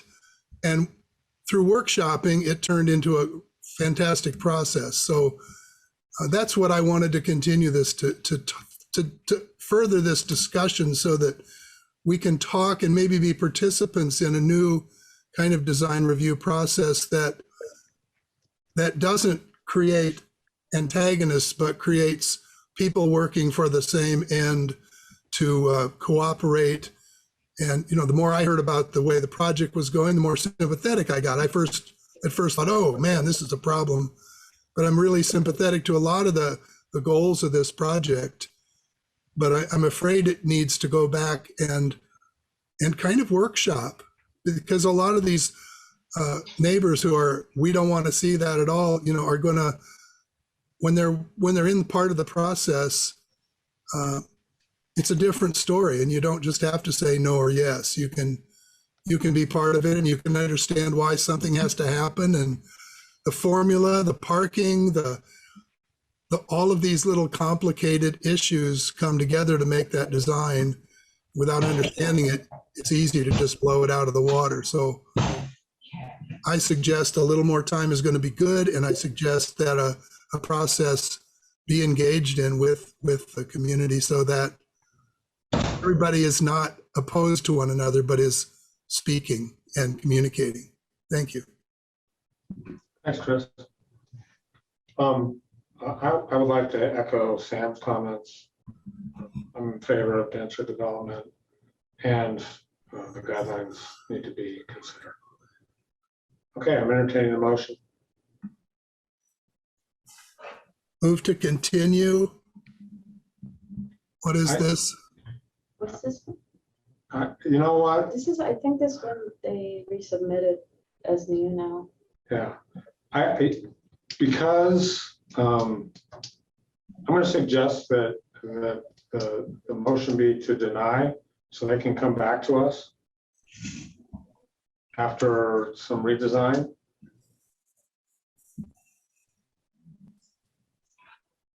There's a motion on the table still, right? Right. I'm willing to have someone make another motion. I withdraw my motion. Benny's attorney said until the committee reaches an agreement with the former president over the scope. I would support Jeff's motion that we Right, I'll deny. make that official motion. Move to deny. I'll second that. D? And who made the motion? I did. Okay. Thanks. Excuse me, can I try to understand what the motion in here is? Is it to The deny motion or is to deny the COA. I would prefer to table it and meet with the neighborhood association and try to work out what issues we might have. You can still resubmit. Are there time issues that would be to his benefit to resubmit or I not? don't see why there would be any advantage one way or the other. What's the clock though? How long does the clock run? It's 30 days from the day they submit for to the day that the HPC must make a decision. Well, if they're going to redesign, they're going to have to resubmit anyway. Right, that's what I mean. It's a time issue. That's I think what you were going at, Jeff, that I think this would be faster.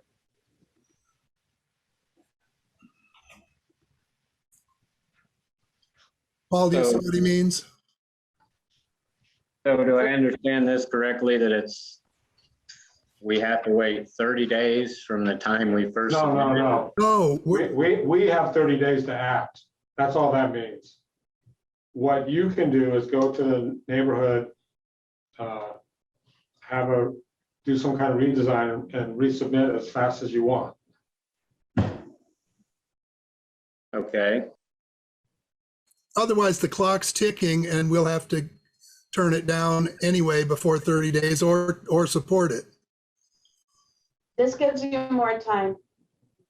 Okay, I understand that, and maybe that's what needs to happen. But if I could have a couple of minutes to address some of the neighborhood's concerns here that are a bit inaccurate, would that Sure. be?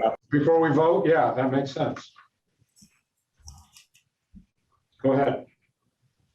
Okay. just going through their memo to Historic Preservation, to address Mr. Bause's comment, these are indeed townhomes. They're being built under or proposed to be built under the Indiana Residential Code. They're self-contained units, each one, there are 2-hour separation walls on them. So they are technically townhomes. I probably should, let me step back for a minute. The reason we're proposing 4 townhomes here is because we cannot build anything on that site that is like an apartment building or a commercial building due to Bloomington Utilities not having the appropriate capacity on their water and sewer in Kirkwood. They did a major extension on water and sewer on Kirkwood some years back, but they stopped at Maple Street. So when I talked to Nancy Axum about it, she told me that they could not take the flow of a sprinkler system. So it forced us into a redesign. And that's where we came up with the 4 townhomes. So. Can I ask you a question before you move on? Are they separately deeded, or is this one property with 4 townhomes? One property with 4 townhomes. Okay. Yeah, I also, if I could interrupt, I heard that there was a tremendous bill to extend that water line from Maple that the city expected you to take. Is that correct? Yeah, that is correct, Chris. And I didn't actually go into pricing it because I knew it wasn't going to happen, but it's probably somewhere in the $400,000 to $500,000 range to extend the water lines down the middle, because there's like 20 different structures that have to be reconnected, and obviously they're old structures. And it just doesn't seem fair to ask a private citizen to cover city utilities deferred maintenance. Right. Anything else to add, Mr. Pruitt? Yeah, a few things. The neighborhood association, they said that they thought it was radically out of scale and will tower over the small house next door and other structures.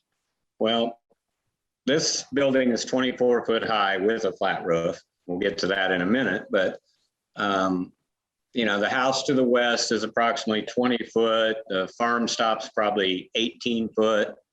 And by the way, I appreciate the comments on Farm Stop. We're quite proud of what we did with Farm Stop and putting a nonprofit in there. And as a result, we had to get them in there at a reasonable rent rate so they could afford it. And that's kind of the reason we need to finish our multi-use development so that it actually doesn't lose money. So anyway, but beside that point, radically out of scale and towering over the small houses, this building will be within like 4 or 5 feet of both buildings on each side of it. Most of the buildings across the street in the Prospect Hill neighborhood are right around, I haven't measured each one, but they have steeper roofs. They're all 22 to 24 foot high. So I don't think that it's just simply not a differential of towering proportions. I don't think, like they're describing it. On the width of the building, we narrowed the width of the Kirkwood facade to 23.67 feet, I think it is, which is significantly narrower than what the Farm Stop building is or the house to the west. And on the depth of the building, we also try to be sensitive to the site. So we're almost 40 feet off of the back property line to the building on the north side. The roof, the planning issue, this kind of caught me by surprise, but the reason for the flat roof was to provide a large solar array on the roof. I personally hate looking at solar panels.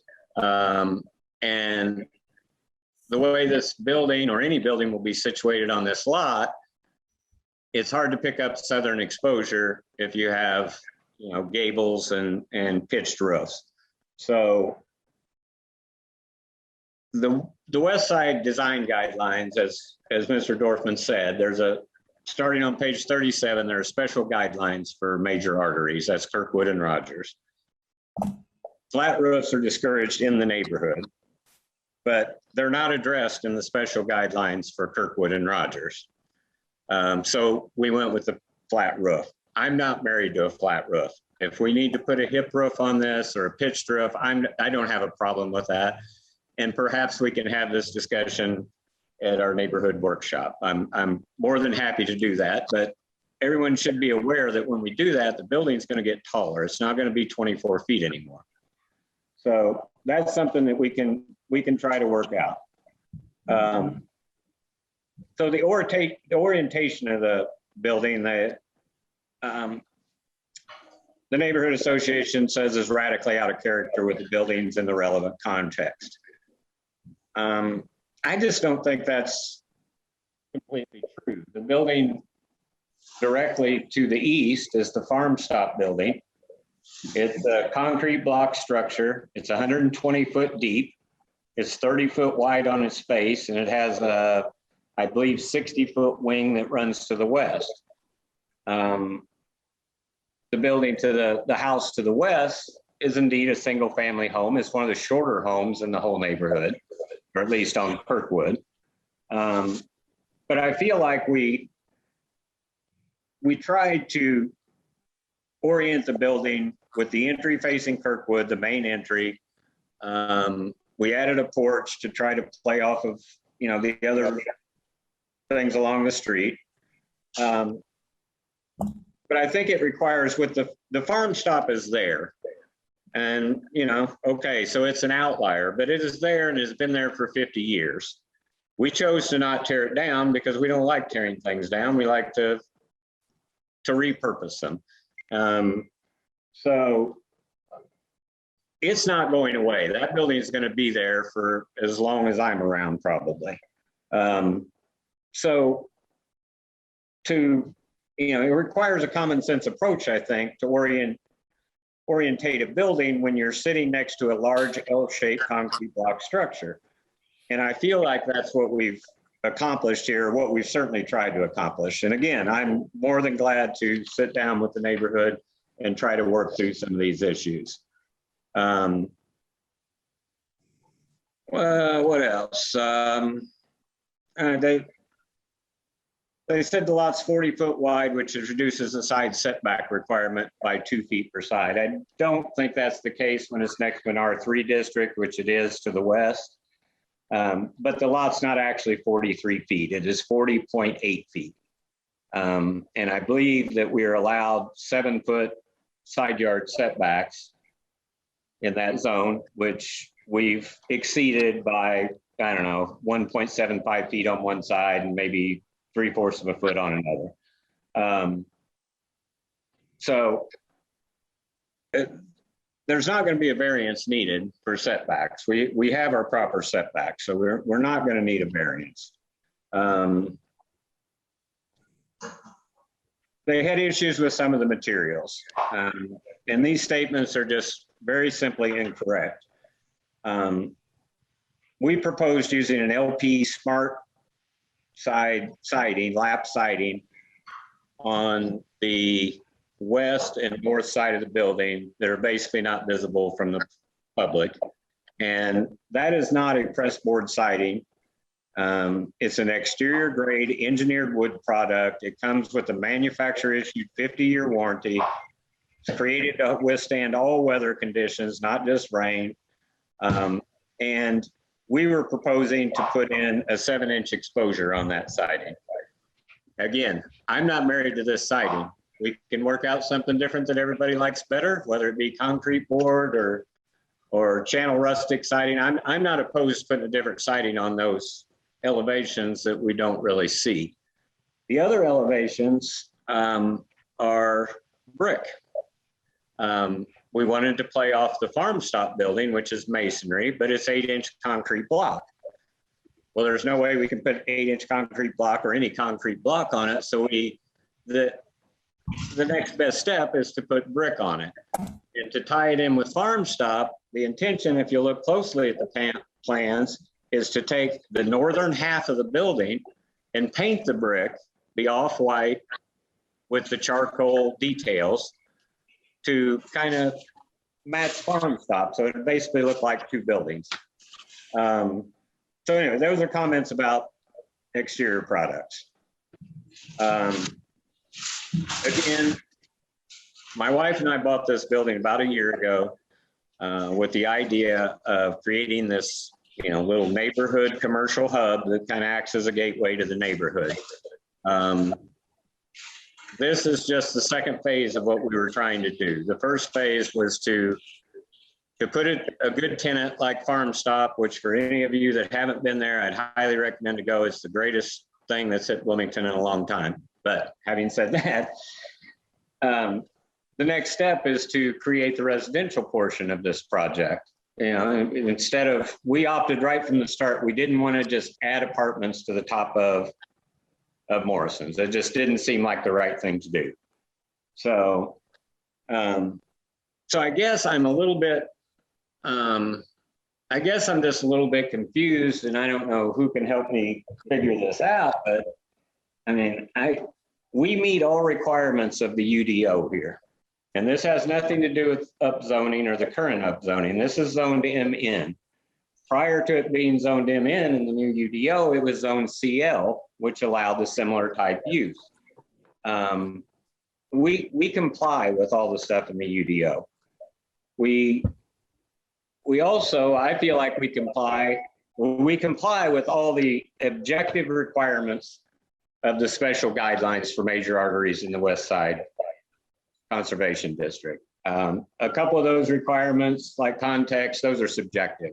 So, that's, I think, the only thing we really need to be talking about. Everything else, we met the guidelines. So I'm a little confused by all the opposition, and I'm more than glad to sit down with the neighborhood and see what we can work out. But it's a little bit of a frustrating process when we feel like we've done a lot of work on this and spent a lot of money to get this project to this point, feeling like we've met all the guidelines. Well, there is a point of disagreement around that, and I think it sounds to me that there is a way to make this work, and that's just going to take some communication between you and Doug and the neighborhood association so that, I think you made some great points, and having that discussion with them and having their input is going to make this project happen. This is Peter Gorfman. I know I'm out of order, but could I just throw something in here? Sure. So I just wanted to say, I think in my comments, in particular, the comments around the sequence of events that led to our responding to this application, I mentioned Mr. Pruitt's name multiple times, and I'm concerned that I sounded overcritical or upset with Mr. Pruitt. I am 100% prepared to accept that Mr. Pruitt is a good actor in this whole process, that his intentions are right. And I wanted to reiterate that section of the guidelines is in there because we recognize that Kirkwood's different from the interior of the neighborhood. And we needed to allow not only for commercial uses, but also for some dense housing. The neighborhood is not averse to dense housing on Kirkwood. And I am absolutely sure we can work something out. So I just wanted to invite that process soon. So here's what we're going to do. We're going to vote on this, and then you guys can work it out. So Dee, go ahead. Okay, Lee Sandweiss, As a reminder, we're voting to deny. Yes is deny. That is correct. Great, thanks. Yes. Durbaum, Yes. John Saunders, Yes. Doug Bruce, He's not in. Sam DeSaller, Yes. Eden, Yes. Bernard Cross, Yes. Jeff Golden. Yes. Motion to deny carries. Great. Thanks for all your input and patience. Let's move on. Thank you, Paul. 21-66. Should we let Doug back in? Yeah. He's joining. Okay, here we go. Should we tell Doug what happened? 1017 West Howe Street. Go ahead, Gloria. So 1017 West Howe Street is located in the Greater Prospect Hills Historic District. The petitioners, Daniel and Whitney Sullivan, are requesting to do multiple improvements to their house. They want to bring it closer to what it was originally, including removing vinyl aluminum siding, applying cement board to any portions of the facade that do not have siding underneath, painting, applying cement, removing the wrought iron front porch railing and replacing with colonial style pillars. There's a photo with an example, replacing the soffits and repairing insulation foam roof gable with proper flashing, replacing the gutters with some that align closer to the historic preservation program. So the staff comments that the proposal seeks to restore the house to be closer to the historic patterning of the neighborhood. This is a project that came to us through one of Hans' programs to help funding repairs. So John Hewitt has been helping consult with some of the materials to be used. I got in contact with the Mcdole neighborhood,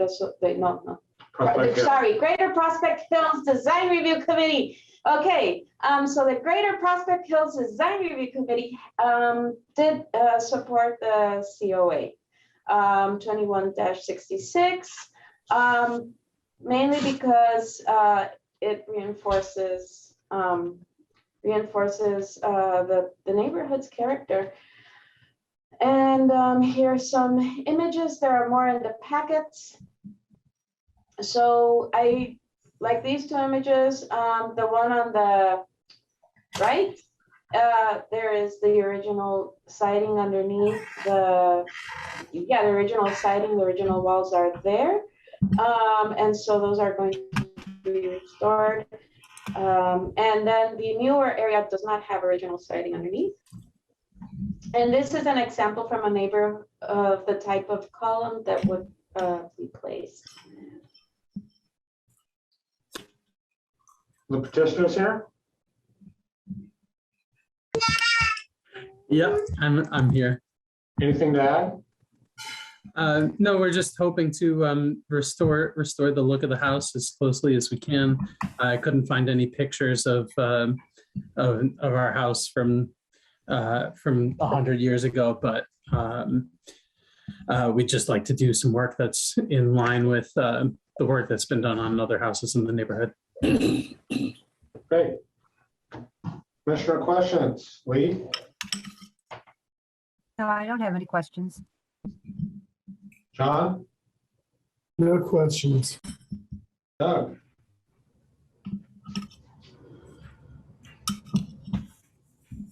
Doug, you with us? I'm here. No questions. Sam? No questions. Matt? No questions. Bernard? No questions. Duncan? No questions. Jenny? No questions. Chris?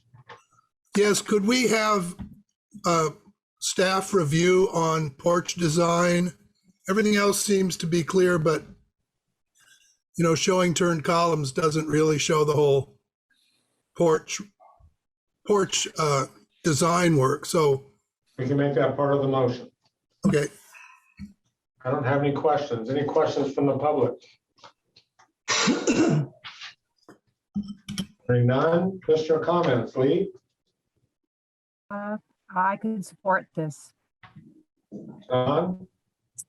I have no comments, and I think it's a great thing if the homeowners want to go to that extent to bring it back. Doug? No, I think this is fine. I think I'm glad to see this getting back to something more in the historic pattern. I appreciate it. Sam? I'll support this one. Matt? Kudos to the owners, and I'll support it. Okay. Yeah, I think, again, here the intention is the right one. I agree with Chris, though, that, and maybe a directive to staff, we really require that we see what's going to be done in some way, just a sketch, or like Chris was suggesting, the placement of the columns. Is there going to be a railing? Is there going to be a header? Is there going to be, we're supposed to do a visual approval of a known redevelopment, and not a sort of casual, well, we're going to take the railing down and we're going to add some turn posts. That's not adequate for us to evaluate the work once the work is done. And it leaves openings for lesser well-intended people to take advantage of us. So I think it's really important for staff to require that these applicants toe the line on exactly what the work's going to be, exactly what the materials are going to be, right down to color. All these are things that we regulate. And I read through a couple of other ones on this, and I don't want to take it out on the petitioner by any means, but we need to have specificity. That's our job. We have to respond to real things, not some other kind of railing, okay, or some other kind of fence, for that matter. So that's my comment. Jenny? Yeah, I was just wondering, I would like to comment that often when they pull off the siding, that they'll find indications of designs on there. And it would be nice if they came forward to the historic commission, or at least to staff. Also, I wouldn't be surprised if they find a second door there to the right. And I was kind of surprised to see the vertical siding in the porch. But you guys might know more about vertical siding inside porches. Chris? Yeah, that vertical siding is probably where they covered up the other door. This is right down the middle of our plate, and this is exactly what we want to see happen. It's possible that the design for the porch should come back to us, and then staff could oversee the project to some extent on, there will be a choice. Do we put the other door back? Or is the door there behind the drywall and the vertical T111 siding? So I forget, are we in comment period? Yeah, we have a couple neighbors. Okay. Sorry. So we should certainly approve this, but we should consider whether to just have the petitioner come back just for the porch design, and have staff review any issues that come up as things get taken off. If you see scalloped shingles in the top, gables, obviously those would get restored probably, but we don't know anything about that. So not sure what's the best thing to do, but probably bring the porch design back when it's ready. Richard, did you have something to add? Sorry, I missed the public. Richard Lewis? Yes, thanks, Jeff. I appreciate that. Richard Lewis, I'm a Prospect Hill resident and a member of our Greater Prospect Hill Historic District Design Review Committee. Along with the other 4 members of that committee, we were part of the group that helped formulate these historic design guidelines back in 2014. So at least 3 of us on the design review committee have weighed in with approval of this. It meets part of our hopes that we maintain the historic streetscape of the neighborhood while encouraging our neighbors to make reasonable and common sense updates and repairs to their homes. And also that we do support horizontal fiber cement siding and cement board, mentioned 2 different times on page 26 of our design guidelines as appropriate and recommended materials for replacement. And just as one final comment, we do not regulate or restrict color choices in Greater Prospect Hill. So that is not an item for concern. You'll find a lot of different color homes in Greater Prospect Hill, which we support. Thank you so much. Thank you, Richard. John Hewitt? Yes, can you hear me? Yeah. So I am the program manager that is dealing with the project through our HUD funded programs. In this particular case, in the past, the historic preservation program manager has helped me to understand more of what I need to provide. And that, please don't take that as any kind of negative comment about Gloria. It's, I'm not as versed in what needs to be provided to you guys for these reviews. So I'm willing to come back with any information you need concerning what has to be provided for the design review. That's. Thanks for your input. So I'm also a member of the Prospect Hill Review Committee. I'm also was part of the group that put the guidelines together. And I often say this Prospect Hill was elevated automatically, not with the approval of any of the residents, from a conservation district. And I often call this historic district historic light. And I'm okay with maybe requiring some further things. I think that could be handled at Gloria's level. And if there's some issue, that she can bring it to the commission. So that's my input. Is there a motion? I would move to approve COA 2166 with the condition that the porch come back as a separate COA. Is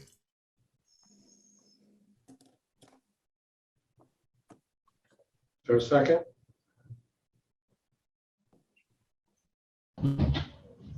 Is there a different motion? I move to approve COA 2166 as is. Is there a second? Second. B? Lee Sandwise, Yes. Chris Sturbaum, No. John Saunders, Yes. Doug Bruce, Yes. Sam DeSaller, Yes. Yes. Oh, sorry. Bernard Cross, Yes. Jeff Golden. Yes. That motion carried. Great. Thank you.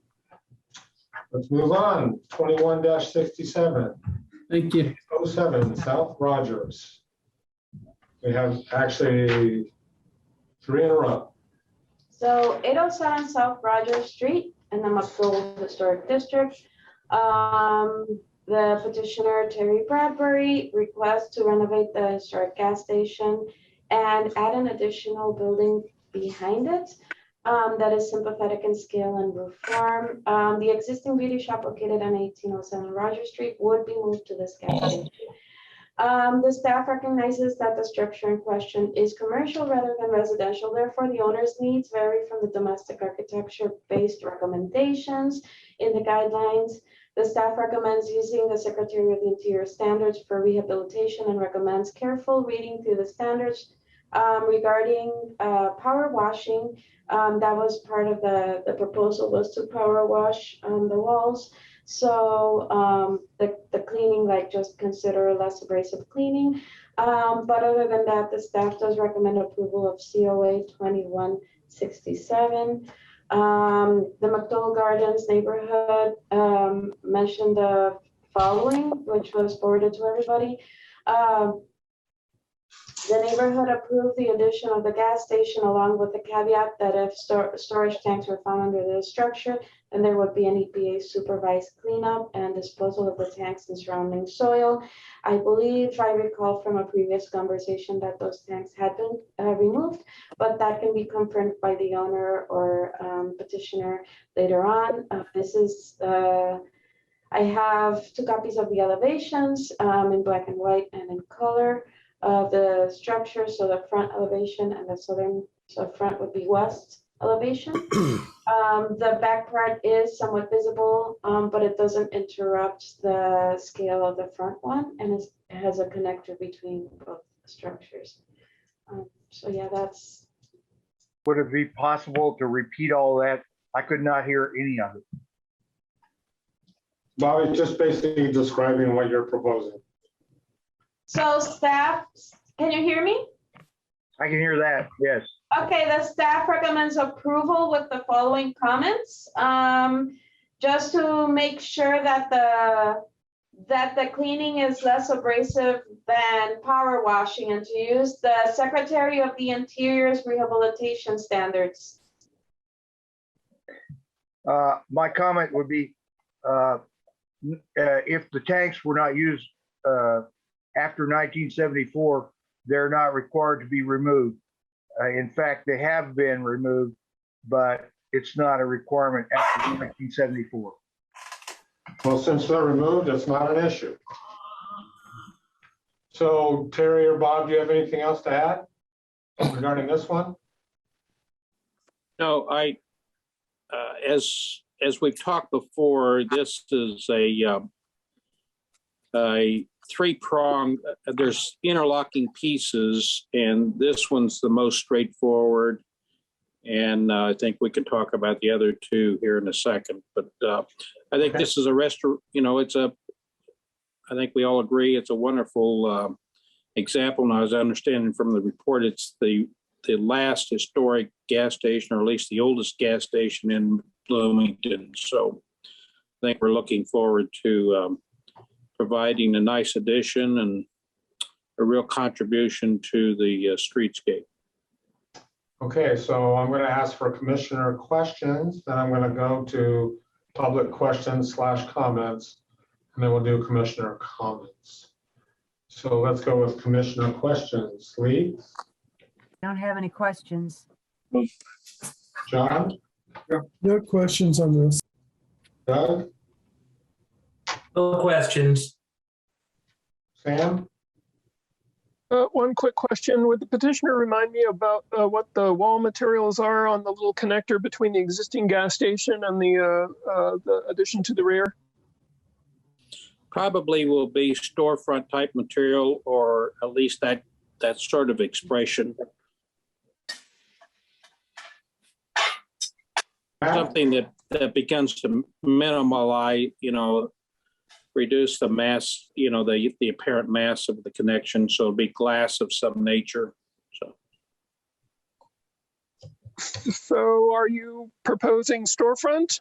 I mean, we actually, we need to know what you're proposing back there. Well, I guess I haven't gotten that far in the design development, but it could be stud construction with framing and lots of glass, Marvin windows or something along that line. It could be, I haven't really thought through the specifics, but it's that trying to minimize the massing, any kind of solid material expression. I'd like to comment. We were going with glass for the tenant to be able to display wares in that, but it would be hidden behind the structure. It won't be seen from a front perspective. It would only be seen from the north and south perspective. Anything else, Sam? Thank you. Nope, thanks. Matt? No questions. Bernard? No questions. Duncan? No. Jenny?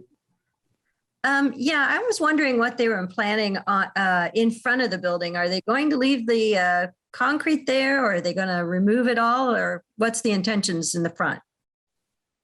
May I speak to this, Terry? Sure. If I thought for a fact that I could keep some nut from throwing rocks through the pumps, I would put up reproduction pumps in front. It would look really cool, and I'd be willing to do that. But in the last 3 months, we had someone who came down the street and was throwing rocks through every piece of glass that he could find. And I just don't know how to protect them. If I could, I'd put up, but I don't intend to take the island out. I'd like to keep it there. And if I could figure out a way to put pumps back up to make it really, truthfully, historic. Since my father ran that gas station between 1940 and 1945, I would do that. Well, that sounds fantastic, Bob. Chris? Oh, no comments. Wrong questions, but okay. Nope, I don't have any questions. Oh, no Do questions. we have input from the public? Go ahead, Elizabeth. Okay.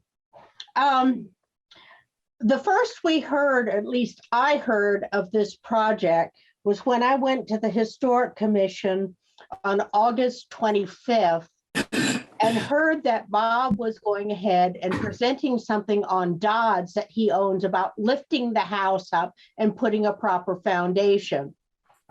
Bob has not appeared or talked to us in 21 years since he sued me personally and threatened to sue a whole lot of other neighbors throughout the neighborhood. Now, he contacted us. He did contact us a day or two before the 25th meeting in front of the HPC, asking to be put on the next neighborhood meeting, which was stated to be October 7th. And prior to this meeting, I checked, and the person corrected him and made sure of the times and dates on October 7th for the meeting. So he was notified. Plus, I also spoke, which we could get if court case allowed, the verbal of what happened on the 25th, where I stated when the October 7th would be. Moving right along. When October 7th occurred, Bob never showed up at our meeting, nor did Terry. No one was there. All we had were the printouts from the August 7th historic, the minutes, and what was presented on August 7th. And then Gloria submitted the C of A for this project, plus the other ones following to us. And so since Bob nor Terry were at the meeting, we went ahead and decided to put it, since it was already on the agenda, to give them their fair day in court and to decide on whether we would approve or deny this. This tonight was the first time I found out that the little corridor between the addition and the back part was going to be glass. This will be a nice thing, but we went ahead anyway and approved this addition along with the little corridor as compatible infill in a way of preserving and keeping this historic structure. A little thing, and Terry didn't tell this, but this site, it faces on Rogers Street and it slopes down in the back. So if he was going to add any parking, it would have to be in the back anyway. And it's possible he could have additional space as like a walkout basement sort of thing. So this is what could be done if he so desired. Also, something else y'all should know, and I've brought this up at previous meetings, is now as of July 14th of 2021, Mcdole Gardens is a National Register Historic District, which means commercial or residential additions, renovations of existing historic structures, 20% of those costs are tax deductible on your federal tax returns. So Bob, this could save you money. So if you were there at the meeting, you would have heard that. So I just kind of wanted to let y'all know we did approve this. Thank you. Okay. I'd like Jan, to. did you want to I'd add like, something? I'd like to respond to that, please. Okay, Bob, can we just get all the input, then you can respond? Do you mind? I can't hear you. I said, can I just get all the public input and then I'll let you Yes, respond? go ahead, please. All right, Jan?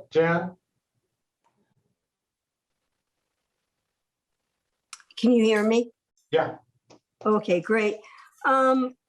I have a question about what the facade is going to look like on the new addition.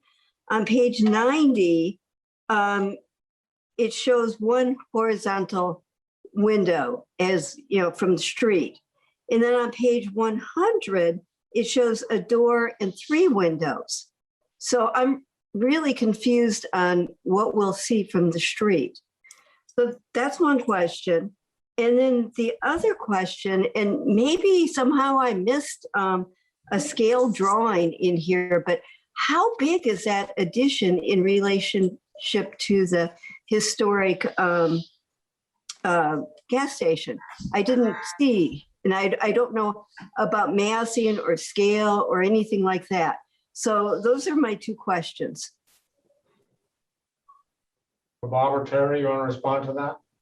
Yeah, I can probably respond to some of that. There are a couple of iterations of, I think these sketches which Gloria showed were the earliest iteration of the addition. Yeah, there are some, I think you have a couple of other, there is a elevation of the back, sort of an east elevation of the combined buildings, both the addition and the house packet. It's in the it was in the most recent submittal with when I separated the 3 separated it out into 3 pieces. So there is a more comprehensive set of elevations to that, and I'll have to say that I'm familiar with the process of moving this forward in incremental steps with sort of a buy-in at this stage, what I'll call design development, or at least schematic design, and with the anticipation that there would be a much heavier level of detail as you move into design development and construction drawings that would necessitate a staff approval and cooperation with that process. So there is a site plan that shows the size of this addition that's in the packet as well. So I think I hope that helps address that.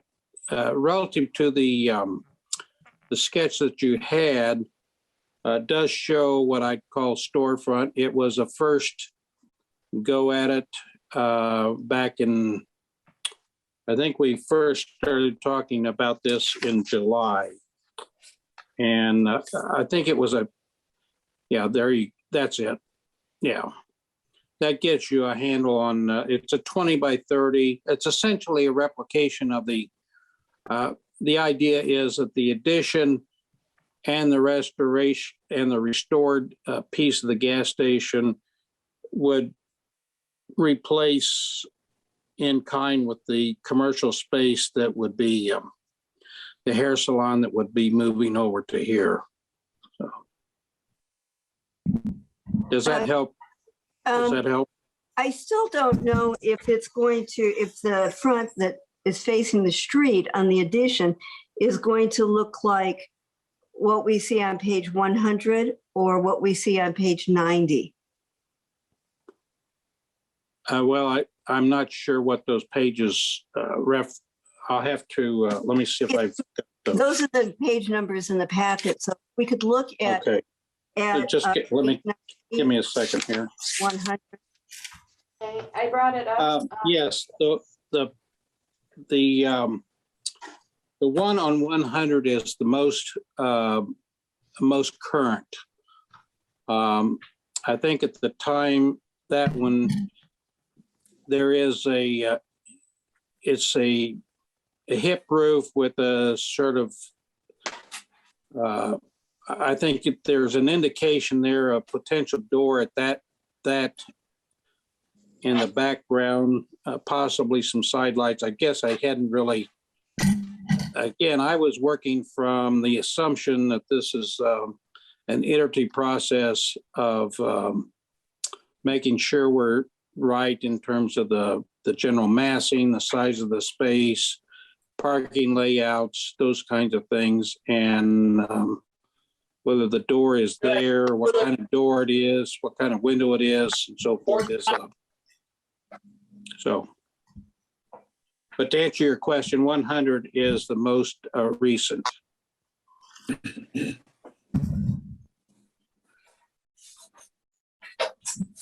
Does that help? Well, I do think that the details are kind of important in terms of approving something that's visual. And also, I mean, the type of windows are really important. I don't know if we know what's under the plywood on the original gas station, if that's a large single pane or if it's a 4/1 or whatever. But the sort of horizontal windows look really, to my eye, they look very mid-century modern. And so I just think it's kind of important to have those details to get a true sense of what's being approved. To answer your question about the two windows that are on either side of the store, of the main entrance of the original structure, that is representative of what is there. There is a transom. It's a plate glass with a transom over it. That, and I can tell you that the wood frames and some of the sash components are intact. And as I said early on, I'm pretty used to the Park Service requirements. So I guess I made that assumption that we were going to restore them at, sometimes it's peeling away the pieces and trying to respond to them as they go. But the idea is it's a renovation and restoration. It's not a remodeling. So, but it's really quite impressive that most of the wood frames and the stucco intersections are all in pretty good shape.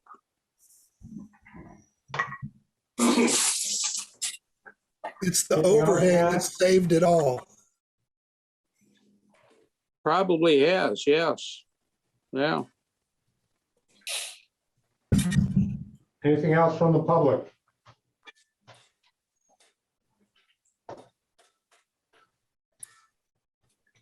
Okay, commissioner comments. I'd like to comment. Yeah, go ahead. Elizabeth, I am really shocked that you would bring this up again. You accused me of being a terrible landlord and not shoveling my sidewalks. We went through this in a public meeting in the past, and it just isn't true. I think you should at least admit that the very next major snowfall, I went down and cleaned your sidewalks just to prove to you that I was out before anyone else was.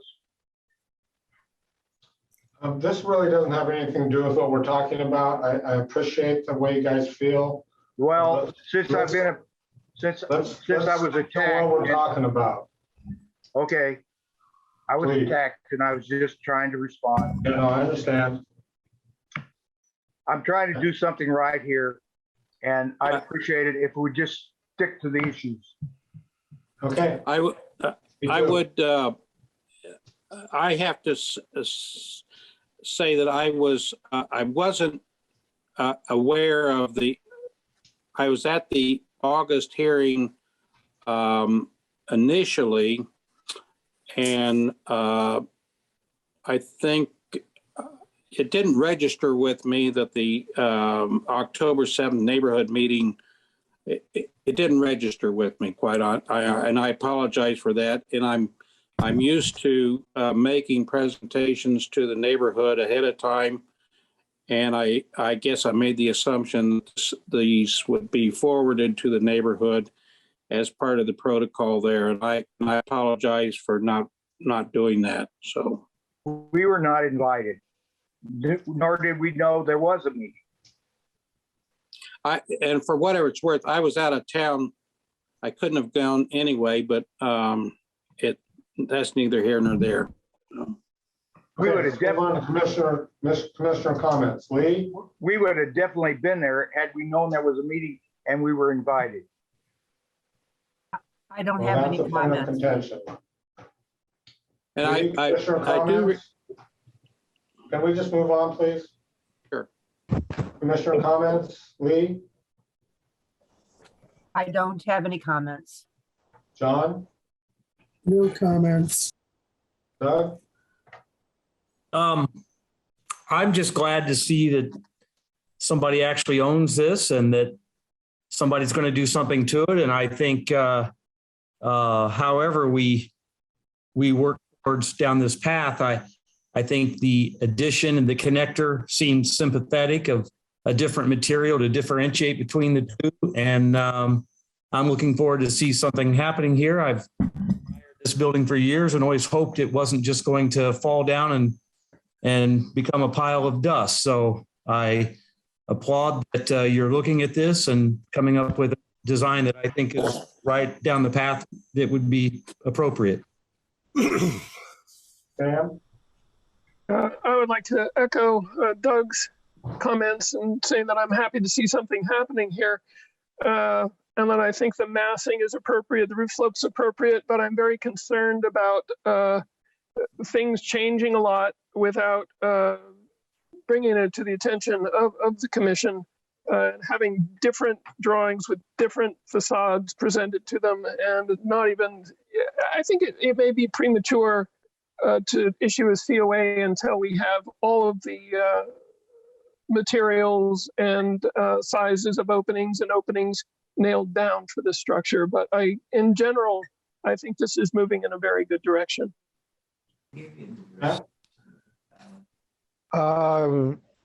Yeah, I think I love the spirit of this. I love this little building. Have since I first saw it. I'm thrilled to find out that Mr. Bradbury is excited about restoring it, and I like the schematics that we've seen. I'm a little torn because I agree with Sam. It ought to be pretty specific since this is a pretty cool little building, pretty unique on Rogers Street.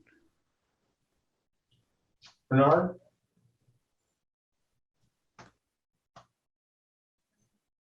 No comments.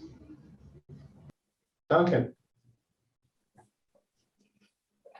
Yeah, I agree with what Sam was saying, and I also laud the spirit of the endeavor, because I've been watching this ever since I came to Bloomington, which is too long ago to remember even. But so I'm really happy to see something happen. But again, it's not if the architect didn't understand this, I understand. But this isn't. We don't do design development. We approve final plans, and again, to staff, this isn't ready for us to look at without that specificity.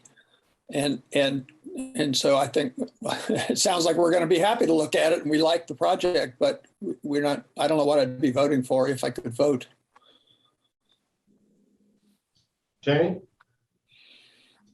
Yeah, I agree with everybody else, and I'd like to see the detailing on it. I understand that it's a project a little in flux, but I don't think it'll be any problems for them. I think the developers are kind of expecting this.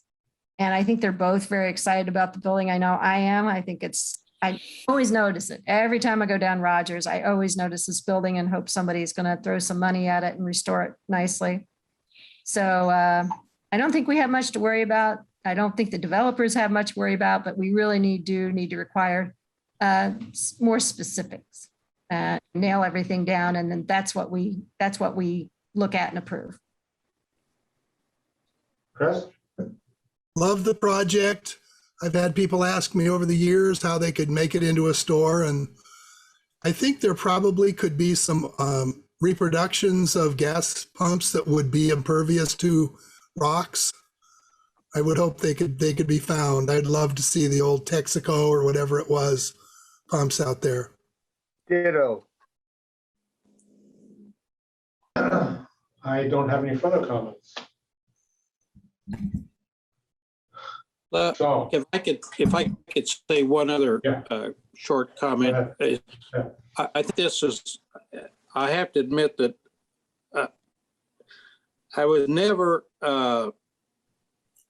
unconfident that I was never thought that we couldn't design something that fit this gas station, and we could make all the pieces work with it. But it is a piece. It's the easiest piece of the puzzle. The other two that we're going to talk about is really, and as I'm sure you're aware, that all of this takes time and money to make these drawings move farther along. And if we can't get the other pieces to fit, there's no sense in designing an addition down to the window selection if we can't make it all work. So that's part of it. And I apologize for not recognizing the level of detail that you were. Again, I was more accustomed here in Indianapolis working with the staff that I've had a long relationship with, and they sort of know what to expect. So I apologize for that.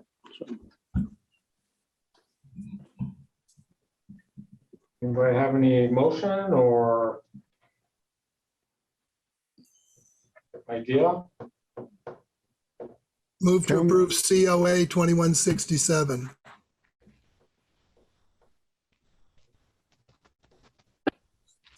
For a second?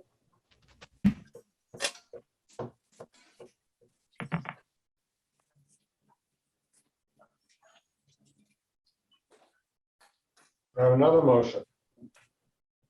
Well, whatever you want to eat, it's out here. Except for no salads and shit. Just good old fucking meat and potatoes. Somebody needs to mute, please.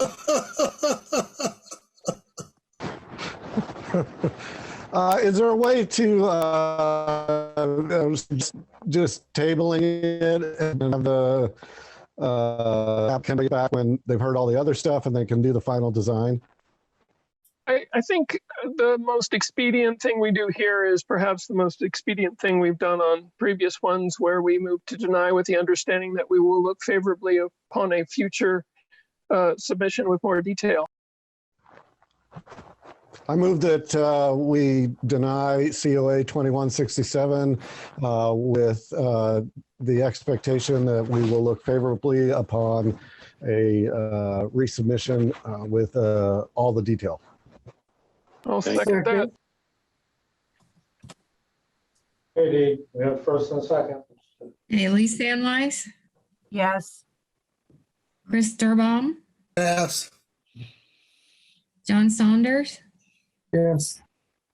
Doug Bruce, Yes. Sam DeSaller, Yes. Matt Seddon, Yes.